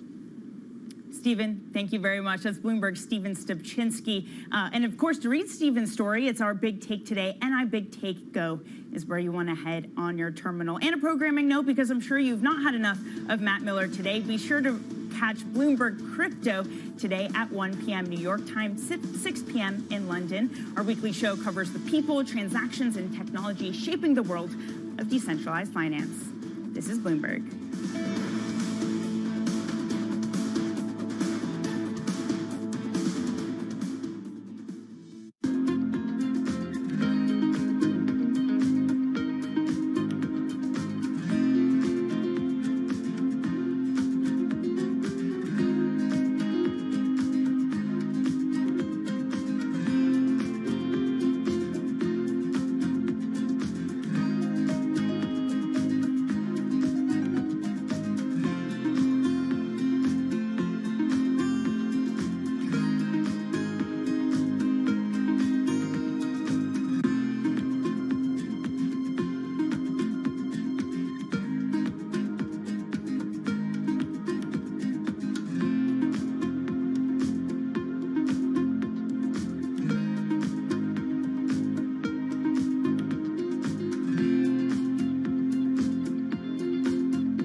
Energy prices and a short supply of key chemicals that produce synthetic fertilisers are sending pig, cow and horse manure prices soaring. Even human waste is in demand as farmers hunt for alternatives. Fertiliser helps increase crop yields. You can see how much moisture is held into this. It's a lot of organic material into the compost, so it breaks down, the manure and the straw breaks down into a friable mix that can be mixed into your soil in the ground and for growing a whole range of different vegetables. Holds the nutrients in, holds the water in, and it really increases the kind of biodynamic profile of the soil. The recent price spike could mean more farmers going organic for the long term.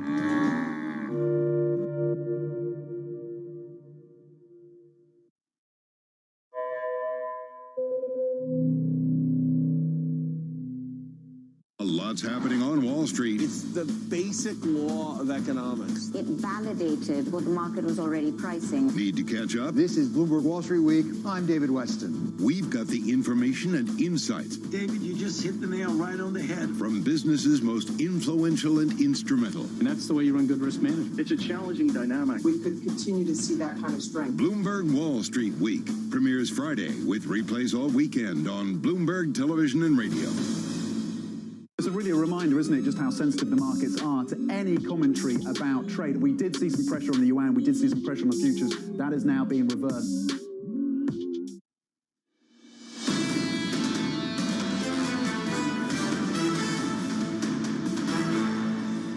High inflation is probably worse over the very long term. At this point, inflation rules the game. That's why the Fed is committed to really curtailing the inflation. That's the bigger problem right now. This risk of entrenchment where inflation fears are in your head and you just expect it to keep happening is elevated. Now markets are shifting away from inflation worries. I think it's recession risks. Markets are not yet sure, so that's why you see this hick-hack going on in the markets, but actually we are at this tipping point. I think recession's a bigger risk by now because inflation is priced in now, right? We're all aware we're in a high inflationary environment. People are adjusting their budgets, but recession's what's going to turn this market over. I disagree on the recession risk in the United States, frankly. I think people are talking themselves into a tizzy there about a recession. The recession-proof strategies that investors used in the last economic cycle, things like cash and high-grade bonds and treasuries, those just cannot be the strategies that you go full force into in a time when inflation is high.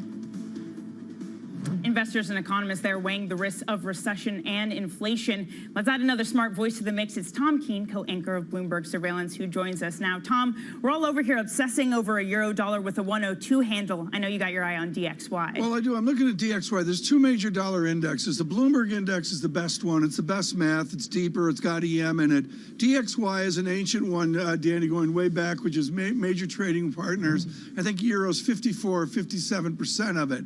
And it's breaking out. Let me cut to the chase. When do we get to a Plaza Accord angst?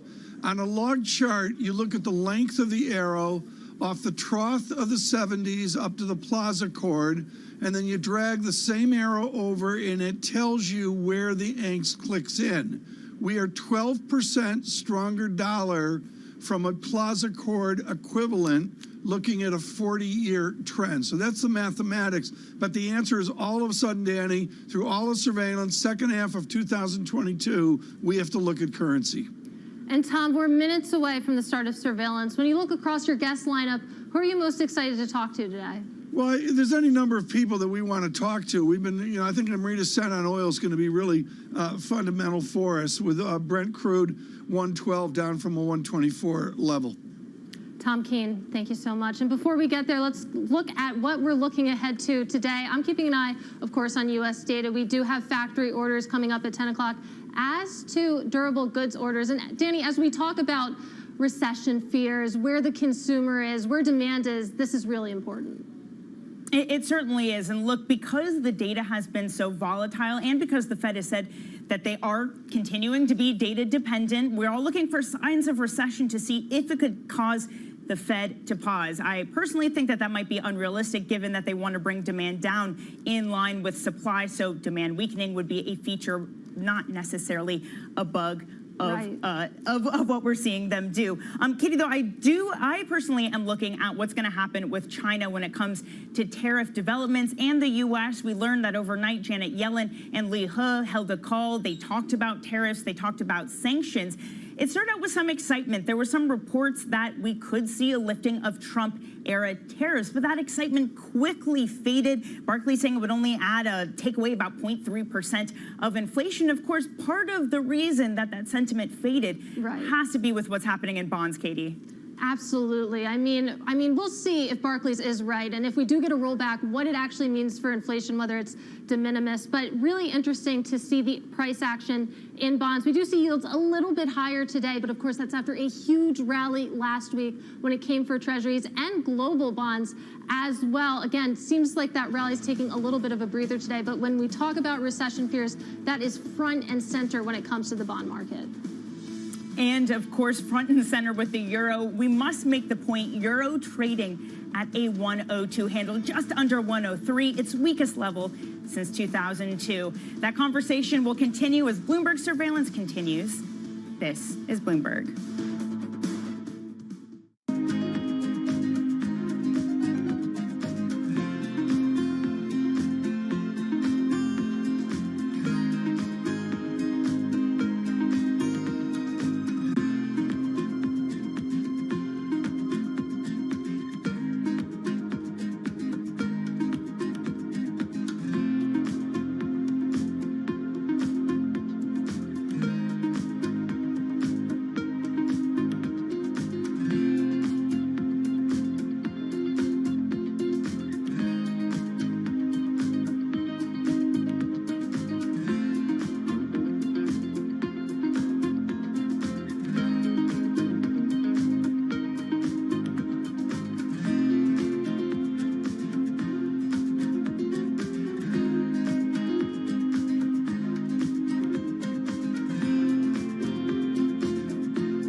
The Indian city of Jamnagar is a money-making machine for Asia's richest man, Mukesh Ambani.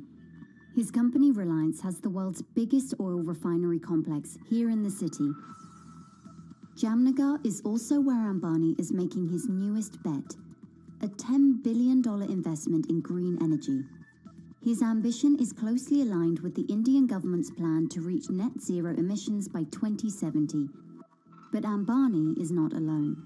India's second richest man, Gautam Adani, has committed $20 billion of investment over the next decade. But India's massive dependencies on fossil fuels have some environmental advocates questioning the realism and sincerity of those green ambitions and those of its two biggest billionaires.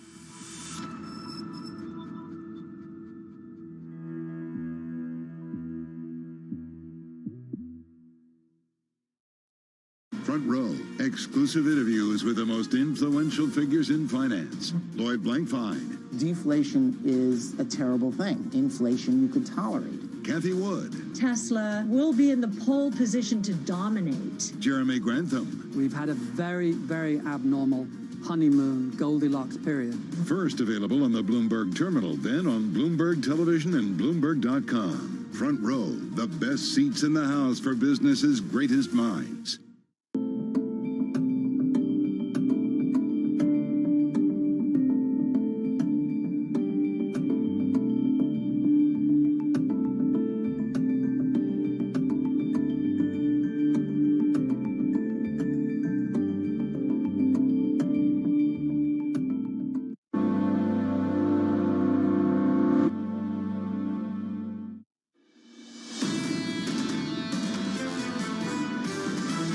We've been looking for not necessarily a technical recession, but a significant enough slowdown into next year. I do think the second half of the year will be much better than the first. The underlying fundamentals are still pretty good. The next 6 weeks, in my opinion, the news headline battle is going to be between earnings and inflation. Overall, we're looking at an economy losing momentum faster than what we anticipated. This is Bloomberg Surveillance with Tom Keene, Jonathan Farrow, and Lisa Abramowitz. Live from New York City for our audience worldwide. Good morning, good morning. This is Bloomberg Surveillance on TV and radio. Alongside Tom Keene, I'm Jonathan Farrow. Together this morning with Matt Miller. Bramo's out, Miller's in. Futures are lower by 0.5%. And TK, we've got to start with this FX market. Euro dollar, a 102 handle. FX is really front and center. For the joy of Matt Miller, we'll state right away, Bitcoin is not a currency, just to keep Matt in order here. But FX is a litmus paper of the system, maybe 3 times in every decade. It really, really matters. And John, I'm going to go back to David Folkerts-Landau of Deutsche Bank, the day of the Putin invasion of Ukraine. He said, strong dollar will break the system. Are we there yet? Look at some of the consequences already, Tom. The trade balance in Germany turning negative for the first time in how many decades? 1991, really important development. Then you throw in the Bundesbank, just the pushback starting to build from the Bundesbank to the Governing Council, the ECB and the Executive Board. That's one to watch too. It is. There's no question about it. There's any one of these is a different story, John. I'm going to partition it right now. And we got Ben Laidler coming up on equities. Is EMFX, and then you've got the actual FX, euro, dollar, the rest of it. But you've got the triangulation of the different pairs, and that's what we're going to focus on into the jobs report this Friday. You wanted downgrades. We've got the Morgan Stanley, Goldman Sachs, JP Morgan, Mike Ferroli on Friday, Matt Miller, downgrading his outlook for economic growth off the back of a really soggy, soft week ISM manufacturing number. Yeah, absolutely. And it looks like in the U.S. we're already in a recession, at least technically, right? Because we had a contraction in the first quarter, and the Atlanta Fed GDP Now survey shows a contraction of 2.1% for the second quarter. So unless the print beats that in, I think, 23 days from now, the U.S. already has 2 back-to-back quarters of recession. Mike Wilson of Morgan Stanley publishing earlier this morning, TK, the risk of growth slowing more than expected has only increased. That's the downside. That's where the risk is tilted right now. It is, but expect the unexpected. And it's not announced, John, but you get the tariffs of China, and I agree it's a non-event, but nevertheless, the gloom, you can walk through it over the weekend. I mean, I'm sorry, it was a huge amount of gloom this weekend. It'll be nice again to talk to Ben Laidler, maybe with a more constructive tone. Did you notice what was on top of Miller's desk this morning, TK? It was the Ducati helmet. He came in on the bike this morning, not in the truck. The bike, not the truck. Now, Matt, can you tell us how much money you save if you come in on the bike and don't use the truck. Well, I mean, filling up the truck costs $150, right? Filling up the bike costs more like $20. So it's definitely a big savings. There we go. Matt Miller with us. Bramo out. Looking forward to this through the next few hours. Futures negative 0.5% on the S&P. Let's whip through this price action for you. The Nasdaq negative 0.6%. Yields just a little bit higher on a 10-year by 2 basis points to 289.86. I can tell you at the front end of the curve up 6 basis points to also 289. Tom, that's the story right now. This flat curve, this difference between 2s and 10s, it's got back to about a basis point. Technically, we're not there, but the real yield speaks volumes. We have seen a shift in the inflation-adjusted 10-year yield. I'm sorry, that's something that I think has been underviewed this week. Again, though, John, I'm going to go to FX is being the end-all right now. Should we catch up with an optimist? Let's do that. More constructive. We can do that with Ben Laidler, the global market strategist at eToro. Ben, let's start here. Looking ahead to earnings season, for many people, that's the next big test. What are you looking for? Absolutely. So that's the shoe that hasn't dropped yet, right? We've had this big drawdown in valuations. We've had the valuation recession, but earnings have been absolutely rock solid. So basically, we're in a race here, right, between inflation peaking and rolling over and us sort of going into recession.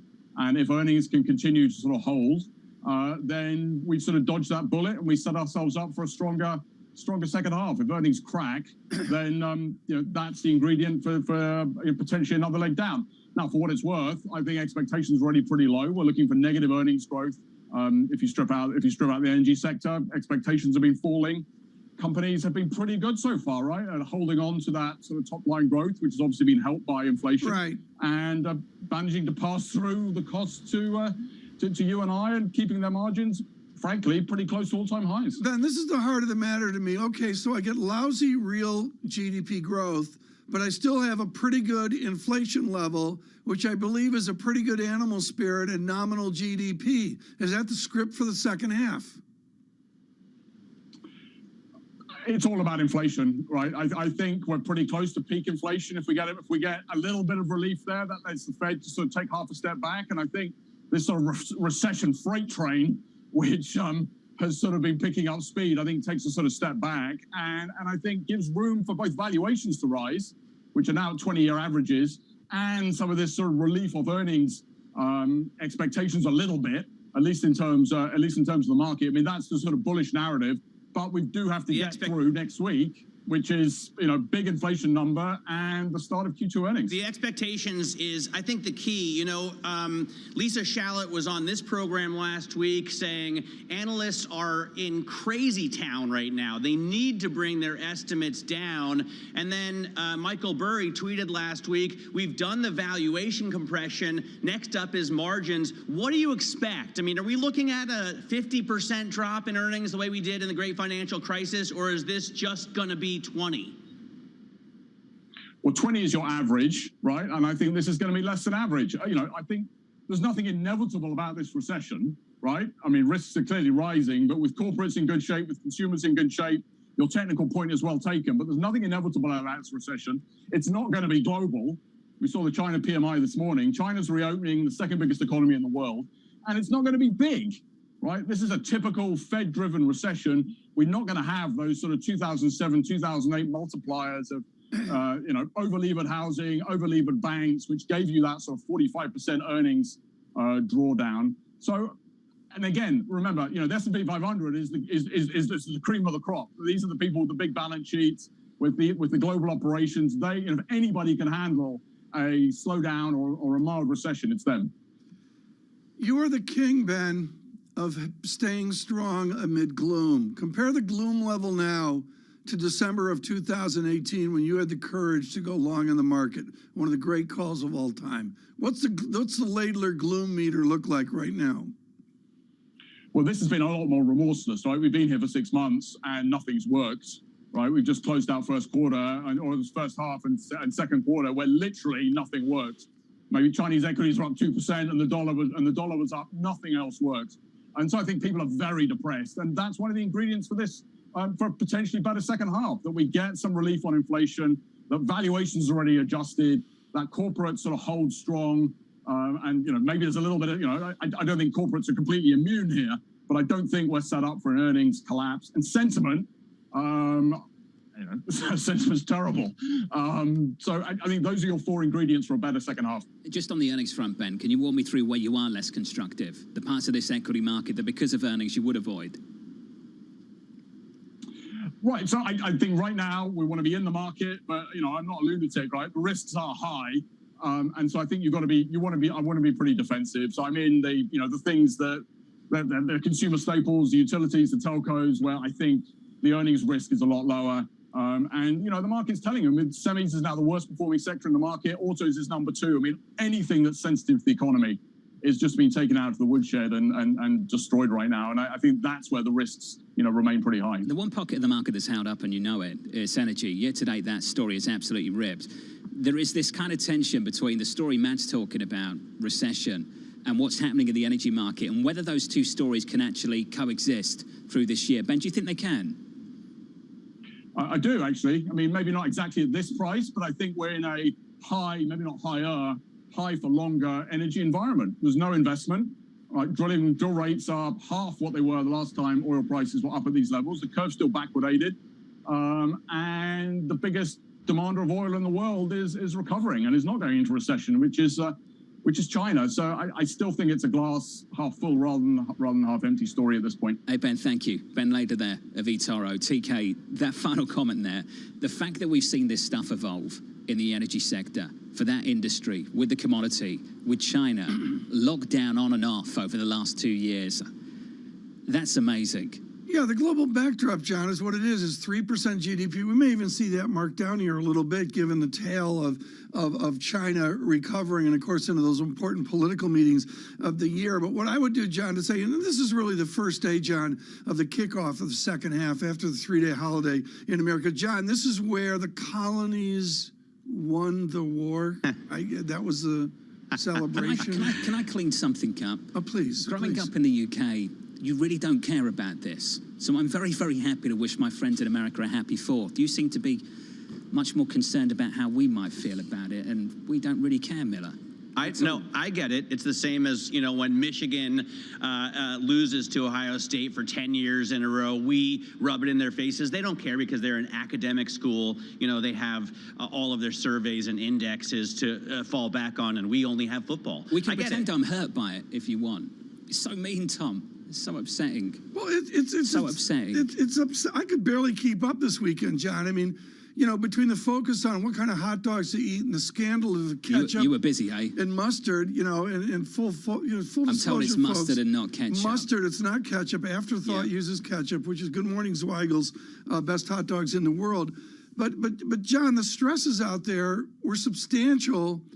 But I couldn't relax because it was the busiest weekend for Tottenham since time began. I could barely keep up. Yeah, the transfers with done. What the Tots were doing. I understand someone stopped you to talk about Conte and his transfer policy. What's Ronaldo going to do? Chelsea apparently in the mix, but these reports are wild right now. Hasn't turned up to training again, so Tom will see. Do you see the tweet from the president over the weekend? My message to the companies running gas stations and selling prices at the pump is simple. Don't get me going. This, at a time of war and global peril, bring down the price you are charging at the pump to reflect the cost you're paying for the product and do it now. Jeff Bezos has his own thoughts on this. We'll touch on that in just a moment. Yeah, let's do Futures negative 0.4% on the S&P 500. With Tom Keane, I'm Jonathan Ferro, together with Matt Miller. Bramo, where is Bramo, Tom? Where is she? I think she's at Yorktown. She's there watching the battle monuments of October Is she participating? 1781, when the colonies defeated the motherland. She'll be back next week. From New York, this is Bloomberg. Keeping you up to date with news from around the world with the first word, I'm Ritika Gupta. In Highland Park, Illinois, a 22-year-old man is being held in connection with the killing of 6 people at a 4th of July parade. Dozens of others were wounded. The man was arrested after a brief chase. Police believe the attacker opened fire from the rooftop of a building near the parade route. China and the U.S. have discussed Trump-era tariffs that President Biden is looking to ease. Vice Premier Liu He told Treasury Secretary Janet Yellen that the lifting of tariffs and sanctions is an area of concern. There are reports that the president may announce a rollback of some tariffs on hundreds of billions of dollars worth of Chinese goods. That would help lower the cost of everyday merchandise.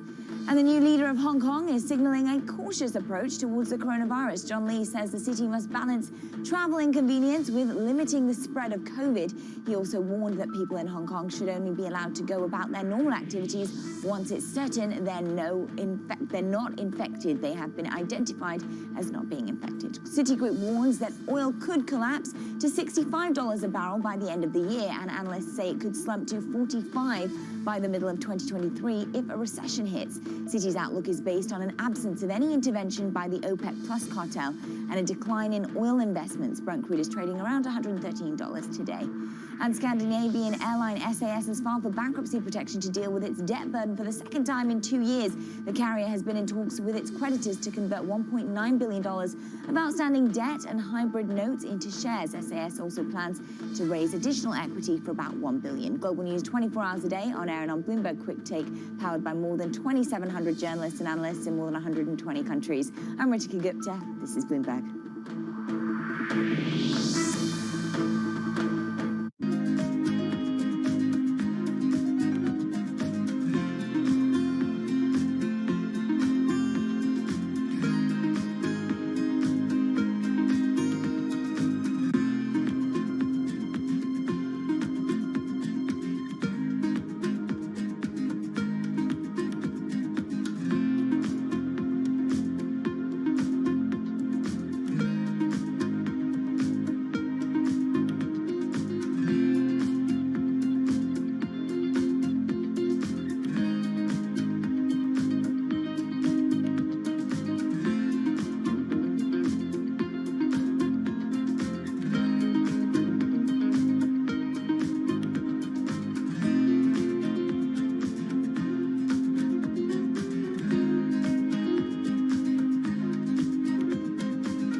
When you think of cutting-edge technology at sea, you might be thinking of stuff like this.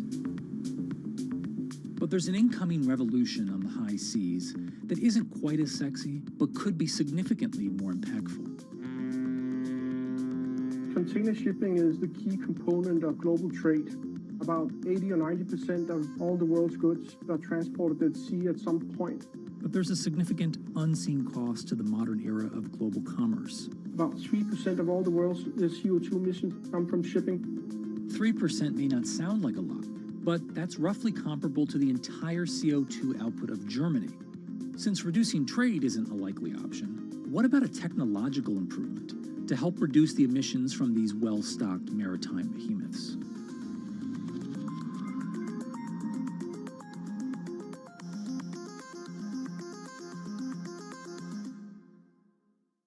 Bloomberg has enhanced search on the terminal to deliver what you need when you need it. Now, you can simply type phrases in everyday English in the command line. Compare financials. Find people. Analyze markets. You can enter phrases or ask questions. What do you want to know today? Ask a question or visit SearchGo to find answers now.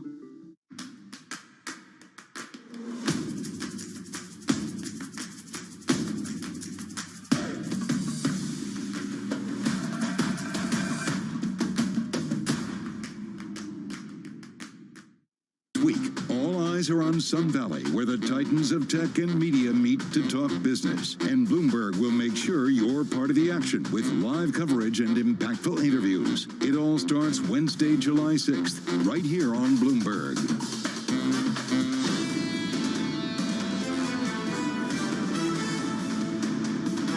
We are working right now very actively to diversify our gas supplies. Clearly, this risk is there. We already see Russia cutting gas supplies to a number of countries, so something we need to take seriously.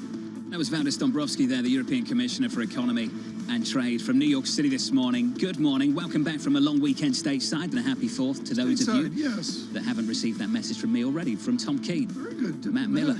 I'm Jonathan Ferro. Futures are negative 0.4%. The main event this morning is in the FX market. Euro dollar briefly, a 102 handle. You have got to go back to 2002 to see the currency this week, Tom. It has been a long, long while. EM gives way as well. I looked at Thai baht first thing I did when I came in. I know it's tangential, but nevertheless there it is. Turkey's idiosyncratic. We're not going to look at it. But, John, there's partitions in FX analysis that we've got to look at. And I'm not going to mince words. David Folkers-Landau of Deutsche Bank, the day of the Ukraine invasion, absolutely nailed this. And he said, we're here. It's not Plaza Accord levels, but, John, it is a strong dollar. Can we throw in the bond market as well? The front end selling off, yields higher on 2s by 7 basis points, on 10s by 3. The difference between 2s and 10s right now across the Treasury curve, 1 single basis point. Tom, just 1 single basis point. Yeah, what I would say is there was a shift in the curve up. For those of you on radio, I'm lifting my hands where the whole curve goes up. Last week, and this week, you're getting some of the squishy dynamics where you do head towards inversion and the real yield coming in as well. Yields down last week, 4 straight days actually into Monday, now into Tuesday. Yields down off the back of weak data. Got to keep building on this. ISM manufacturing last week, the new orders component of that, dreadful in contractionary territory. Looking ahead to payrolls, Tom, which we haven't mentioned yet. Payrolls this Friday. Friday, payrolls will be incredibly important, and then we go into an eventful month of July with earnings as well. Right now in international relations, on Washington and on all that we see in Europe and frankly China, Joe Matthew joins us in Washington. And Maria Tadeo, after an eventful set of travels in Switzerland today. Maria, I want to talk about the diversion of the weekend. Was the thunderous reality that the Russians are winning the war, that both sides are grinding, and there's this story, that story, but essentially they're winning the war. Mr. Putin's winning the war, but the backstory in Moscow is he's arresting everyone in sight. Is Mr. Putin winning the war? Look, I think militarily yesterday he was on camera, and we rarely see him these days, but he went on camera. He spoke, of course, with the head of the Russian army, congratulated them for making gains in Lugansk, and then said we're going to continue the special operation, now focus on Donetsk. If he is successful there, then that means the invasion and, of course, the occupation of the Donbass will be completed, and that is the goal for the time being for the Russian army. What Ukrainians fear, and of course there has been a very high-profile delegation here in Lugano where there's a reconstruction conference going on. They fear that once he completes the invasion of Donbass, he's going to now turn to further inroads of Ukraine. When it comes to the arrests that we're seeing play out in Russia, Russian citizens, well, Tom, this is just Vladimir Putin doing what he said he was going to do 4 months ago when he approved new legislation saying if you don't support the war, you're not Russian, you're not sufficiently patriotic, and therefore you have to be taken out of the picture. I mean, that's essentially what he said. And remember, for many Russians, every night when they watch TV, they don't hear about a war. They definitely don't hear about the arrests. What they hear is that their boys, their very brave army, is making good gains in a special operation that Vladimir Putin now says will continue. Joe Matthew, we've lost sight of this with tragic shootings in America, our domestic politics, and the rest of it. Joe Matthew, what is the next step on Ukraine for the White House and our president? Well, I think Maria actually got to this in her interview. It's something that we started talking about over the last week or so, the idea of using the hundreds of billions of dollars in money that's been frozen from sanctions, Russian money to pay for not just the war effort, but the eventual rebuilding of Ukraine. I spoke with Daniel Fried last week, the former ambassador to Poland, and he says this is the point that we have to be focusing on, and it's not going to come easily. But look, there's an issue here where the money is going to come from as we get a little bit closer to the midterm elections and the prospect of war fatigue. It's something that this White House knows about. even after, just days after, I think the words at the NATO summit were for as long as it takes. We're talking about indefinite support here and likely billions of dollars more. So either that money is going to come from Russia or there's going to have to be a much more concerted focus on keeping people trained on this, keeping Americans involved as we go into a potential recession, why we should be handing all of this money over to another country. And let's be honest, Joe, our record on indefinite support isn't that great. If you look at what we've done in Afghanistan, you know, we said we're going to support them as long as it takes as well, and then we pulled out in a pretty messed up way. Well, sure, and I don't know that we can compare the two, but in terms of duration, Matt, this is going to be an issue here, and it's something that the White House is already feeling. Senator Rand Paul was talking about this months ago, and the idea of keeping Republicans and Democrats on the same page ahead of November when it comes to indefinite military support for Ukraine may be easier said than done. Are they on the same page when it comes to tariff removal? Joe, I'm fascinated to see how this is going to play out in the coming week.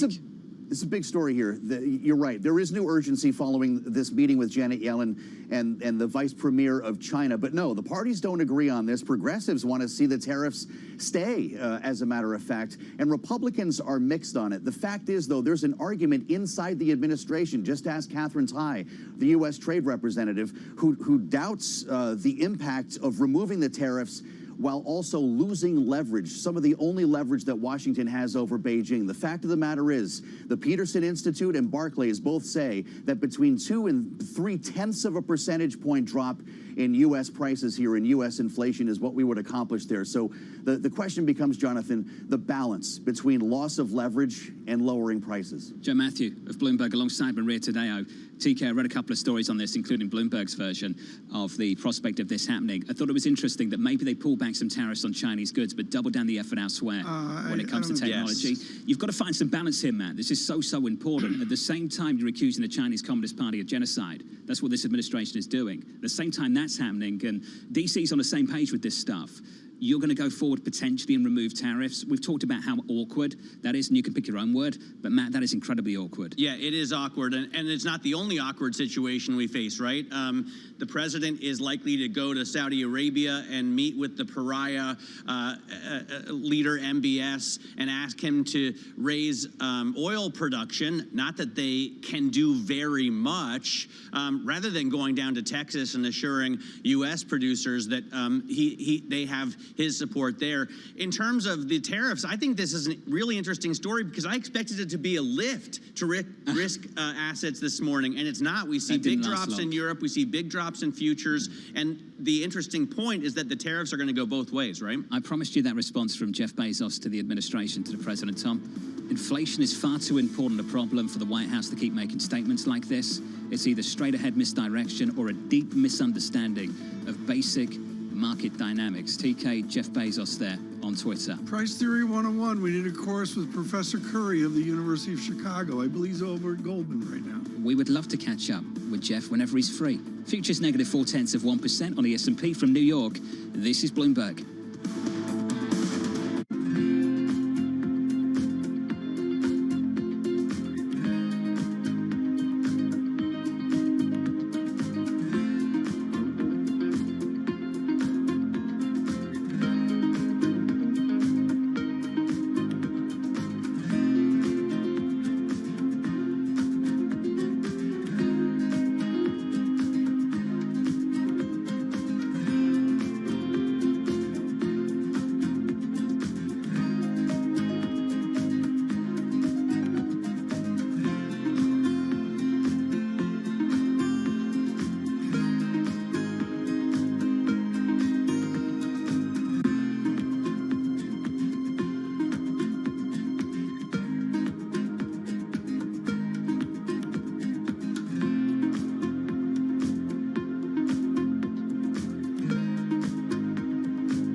When you think space, you probably think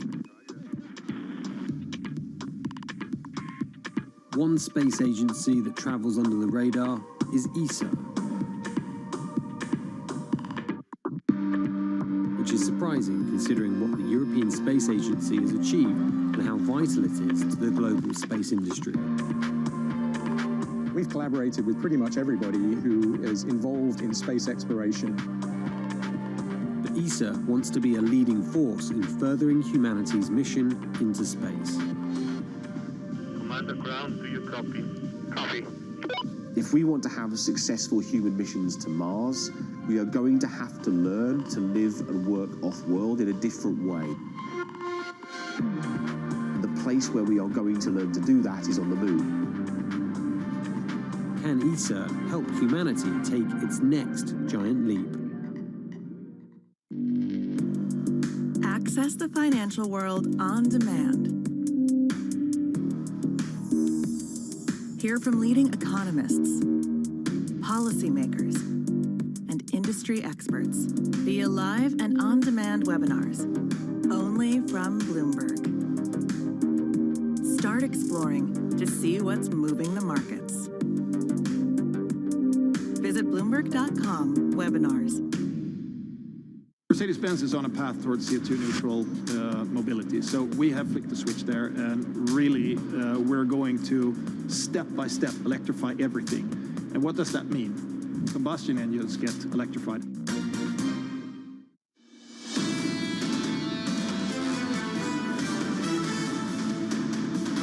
Talks between the US and China about pulling back on tariffs, not enough to support this equity market this morning. Good morning to you. We're negative 0.5% on the S&P. On the Nasdaq, we're down 0.6%. Losses last week, we add to them this Tuesday morning. In the bond market, Tuesday, Wednesday, Thursday, Friday last week, yields lower. Yields just a little bit higher today by 2 basis points. But picture this, last Tuesday at the close, 325 on 10s. This Tuesday, 290 on 10s. And a lot of this is about weak data, the drip feed of weak data in the United States of America, just dragging back yields on a 10-year. All through last week, most of last week, and the potential to do that again this week, going into payrolls Friday. So a big turnaround in the bond market over the last week, a big turnaround in the FX market once again this morning. Euro dollar, very briefly, with a 102 handle. Euro dollar right now, 102.95. TK, you have got to go all the way back to 2002 to see these kind of levels on euro dollar. And you can take your pick this morning. German trade balance, that's one story. I'd say look to the Bundesbank as well, pushing back against the ECB's emergency policy or the prospect of putting one together. But for Europe right now, Tom, this is very vicious. It starts to become a bit of a spiral. Currency weakness begets currency weakness. What breaks that vicious cycle? Well, I agree with you that the spiral is part of it here. And I'd also fold in there EM, which right now we're not going to talk about. But, John, I think the EM angle bears a lot of study, a la Stanley Fischer back in 1998. Right now, and this is someone familiar to London and the continent of Europe, Gilles Moek is chief economist at AXA Investment Managers, the wonderful insurance shop in Paris. But far more, Gilles Moek is a student of the European economic experiment. For those in America, this is the interview of the day on the collapse of so many certitudes in Europe. Gilles, I want to cut to the chase when I look at trade-weighted euro. And I get it's weaker, and it really hasn't technically broke down, but we're getting there quickly. The stereotype that a weak euro benefits German exports, is that from another time and place, or is it still true that Germany will be benefited by a weak euro? Well, actually, German exports are not that sensitive to the strength of the currency or the absence of strength of the currency. What makes the strength of German exports is more sort of, inbuilt quality of what they sell the rest of the world. So they're actually a bit less sensitive than, say, Italian or French exports to changes in the currency. But we are, in any case, in a very specific situation right now, because the reason why the trade balance in Germany is deteriorating so fast, which is obviously quite unusual, is because of what they have to pay to the rest of the world to get their energy. So we have a very, very specific situation, which has actually not much to do with wherever the currency goes. Gilles, on flows, you and I have studied dually Folkerts, Landau, and Garber from another time and place. The gentleman over at a German bank is very concerned about strong dollar. Are we getting to a point where a strong dollar is actually an international relations issue where it's removed from economics? We are still in a situation where, if you look at where interest rate differentials are right now, for instance, across the Atlantic, it makes sense that we have a strong dollar. I mean, even if the Fed is accused of being behind the curve, actually, they started hiking rates. The ECB is still talking about it, even if they will do it in July. The potential for them to go pretty deep into restrictive territory this year is quite high, whereas the ECB is talking about simply bringing its policy rates to neutral territory. So that we have a specific strength in the dollar at the moment is should not come as a surprise. Is it a political issue? Well, I think that increasingly governments are more relaxed than they used to be, at least on the European side, when it comes to the strength of the currency, especially in the kind of very special situations in which we are right now.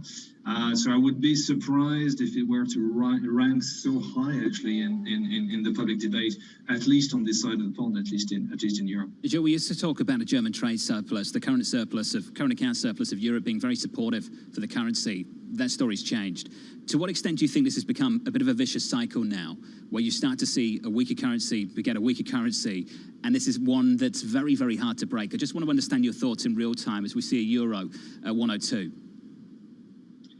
For me, we are still in an FX market which is driven more by growth and interest rate differential rather than any proper concerns over the current account, over the balance of payments in general. Because again, yes, I know it's spectacular because it's unusual to see that Germany has a trade deficit, but again, it is due to this very, very specific situation where they have to pay a lot for their oil and for the gas to the rest of the world. It is not suggestive of a proper deterioration in the capacity of the German economy to continue to build products which the rest of the world wants to buy. So I'd be prudent before jumping to the conclusion that the current weakness in the euro is the result of a balance of payment problem or a balance of payment reversal, if you will. Now, if you project yourself on a 5 to 10 year trend, yes, maybe Germany will have a hard time transitioning from its current growth model. The car industry in particular needs to change a lot. But at the current juncture, for me, it's really about the interest rate and the growth differential more than anything else. What do you expect, Gilles, from the Fed going forward? I mean, it seems like they're locked into, they have to do 75 basis points here in July or else they'll lose credibility. But we had Ed Hyman on Balance of Power last week, and he was talking about personal consumption, personal spending. Both of those data points missed the estimate last week, and it's key to have the consumer obviously keep spending to hold this economy up. Yeah, there was also only so many times you can actually fail to deliver on your forward guidance. So it's probably this kind of moments when the Fed